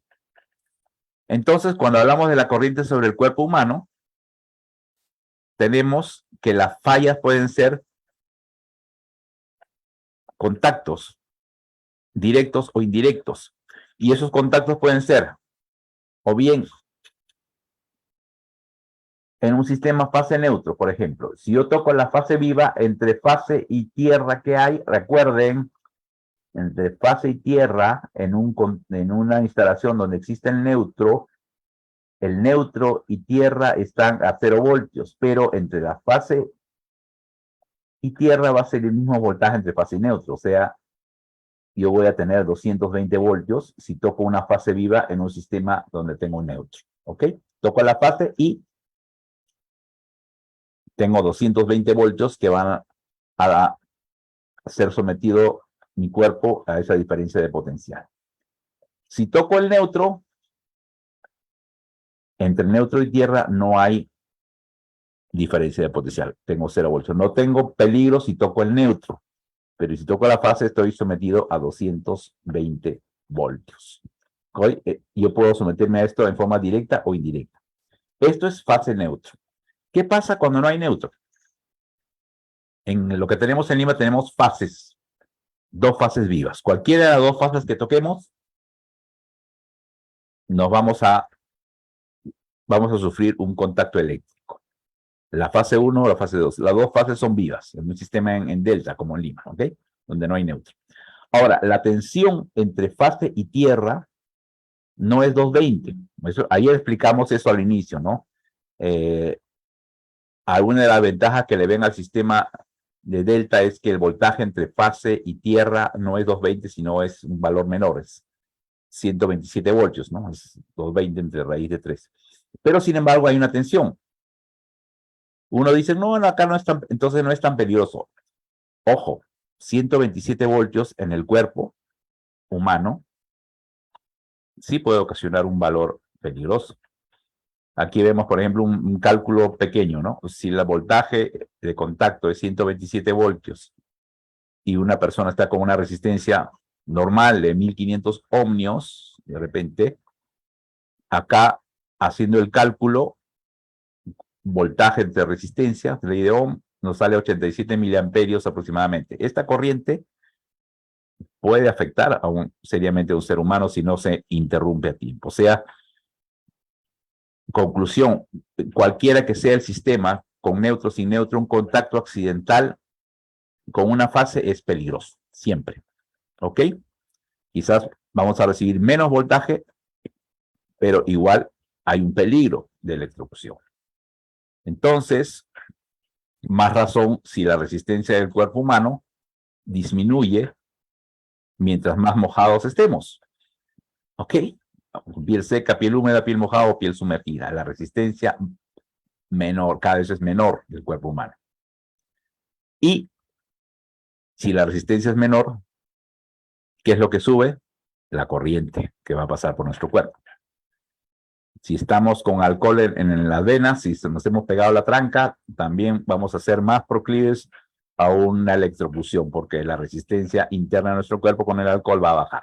Cuidado cuando tenemos una tranca, porque podemos ser presa más fácil de una electrocución. Entonces, todas estas condiciones existe riesgo eléctrico. ¿Por qué? Porque hay fallas que van a afectar a nuestro cuerpo.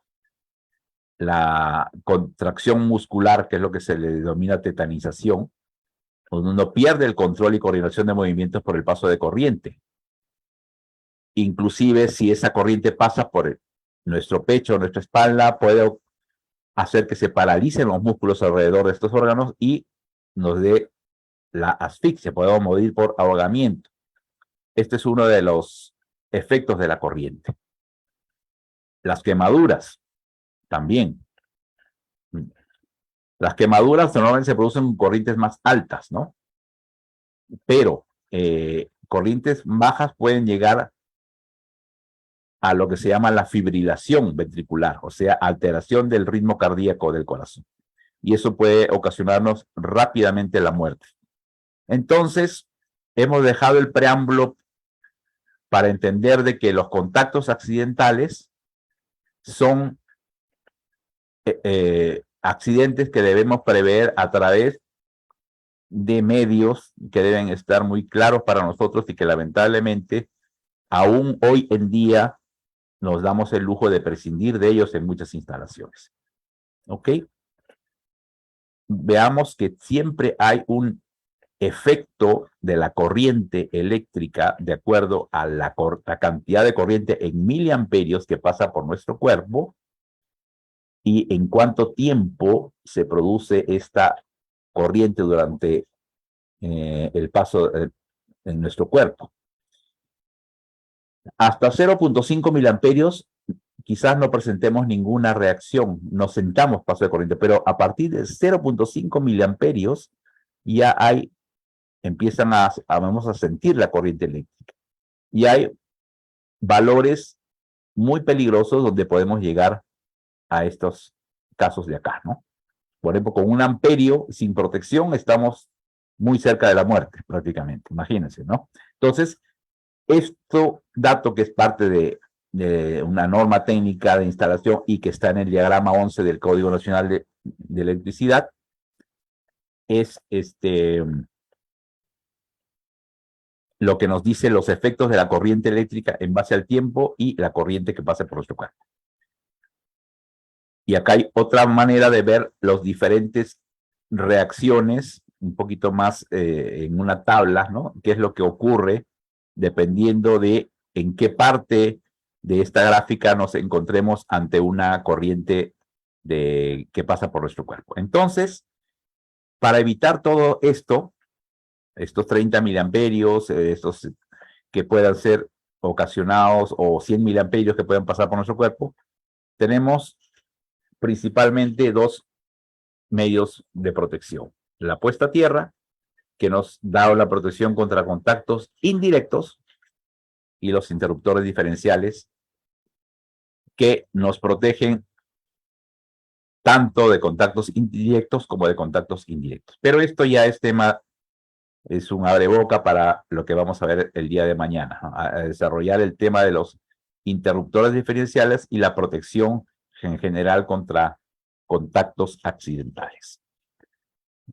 Son las 10:03. No sé si hay algún comentario para no cansar a la teleaudiencia. Hemos recorrido ya lo que es el tema de los interruptores termomagnéticos. Si hay algunas preguntas que hayan quedado en el aire, las podemos revisar. Yo las estoy recibiendo diariamente. Por ejemplo, acá aprovecho para contestar una pregunta. Dice, en domicilios donde no hay neutro, ¿hay también falla a tierra? A ver, la falla a tierra significa cualquier contacto eléctrico de un polo vivo a una parte conductora. Por ejemplo, la viga de construcción de una pared o el contacto de un cable vivo a la carcasa del refrigerador. Todo eso se llama falla a tierra. O sea, un contacto accidental, haya neutro o no haya neutro, si el contacto lo hace el polo vivo, es una falla a tierra, es una fuga. O sea, puede haber neutro como no puede haber neutro. Ahora, si el neutro es el que se conecta al ser humano, no hay peligro. Entre neutro y tierra, 0 voltios. Pero entre cualquier fase, si no hay neutro, sí, obviamente sí puede haber fugas a tierra. Claro que sí. Cualquier contacto de una línea viva a una carcasa metálica o cualquier material conductor va a provocar una corriente de desvío, ¿no? Sea directamente o indirectamente. Bueno, aquí hay una pregunta respecto a los transformadores de aislamiento, y esto ya como tiene que ver con la protección diferencial, vamos a verlo el día de mañana, ¿ok? La pregunta sobre el uso de transformadores de aislamiento y los interruptores diferenciales. A ver, ingenieros presentes, hemos concluido por hoy. No sé si hay algún comentario. Los moderadores, las señoritas moderadoras.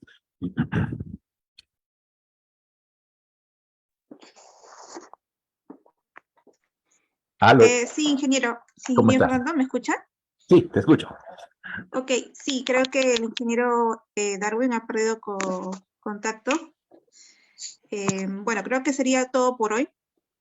Y continuamos el día de mañana a las 7 de la noche. Perfecto.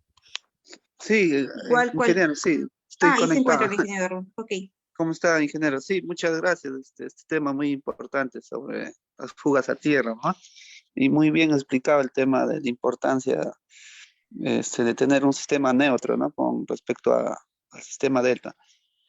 Sí, bueno, muchas gracias por este tema y bueno, a nuestros amigos, no se olviden de registrar su asistencia, ya que con la asistencia vamos a poder enviar la información, ¿no? El ingeniero está enviando toda la información por clase, entonces nosotros vamos a poder reenviar.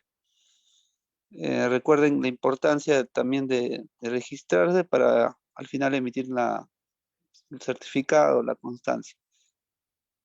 Bueno, muchas gracias, ingeniero. Entonces, el día de mañana continuamos con la sesión, con la Sí, tercera gracias a sesión. todos por su asistencia, por su atención y sus preguntas. Mañana esperemos seguir aclarando dudas que puedan haber quedado de estos 2 primeros días y vamos a tocar ese tema tan importante que es el de los interruptores diferenciales, ¿no? Donde seguramente van a aparecer más inquietudes y más consultas. Correcto, ingeniero. Bueno, muchas gracias y gran agradecer también a nuestros amigos del Facebook, pedirles que se conecten al Zoom para que puedan tener una mejor visión, ¿no? Y también puedan tener acceso a la información que menciono, ¿no? Para que registren su asistencia. Bueno, hay ingenieros que nos están viendo del extranjero, entonces el ingreso al Zoom es gratuito, es el mismo Zoom para todos las clases, entonces están abiertos, ¿no? El ingreso es libre para todos. Bueno, muchas gracias y el día de mañana continuamos. Gracias.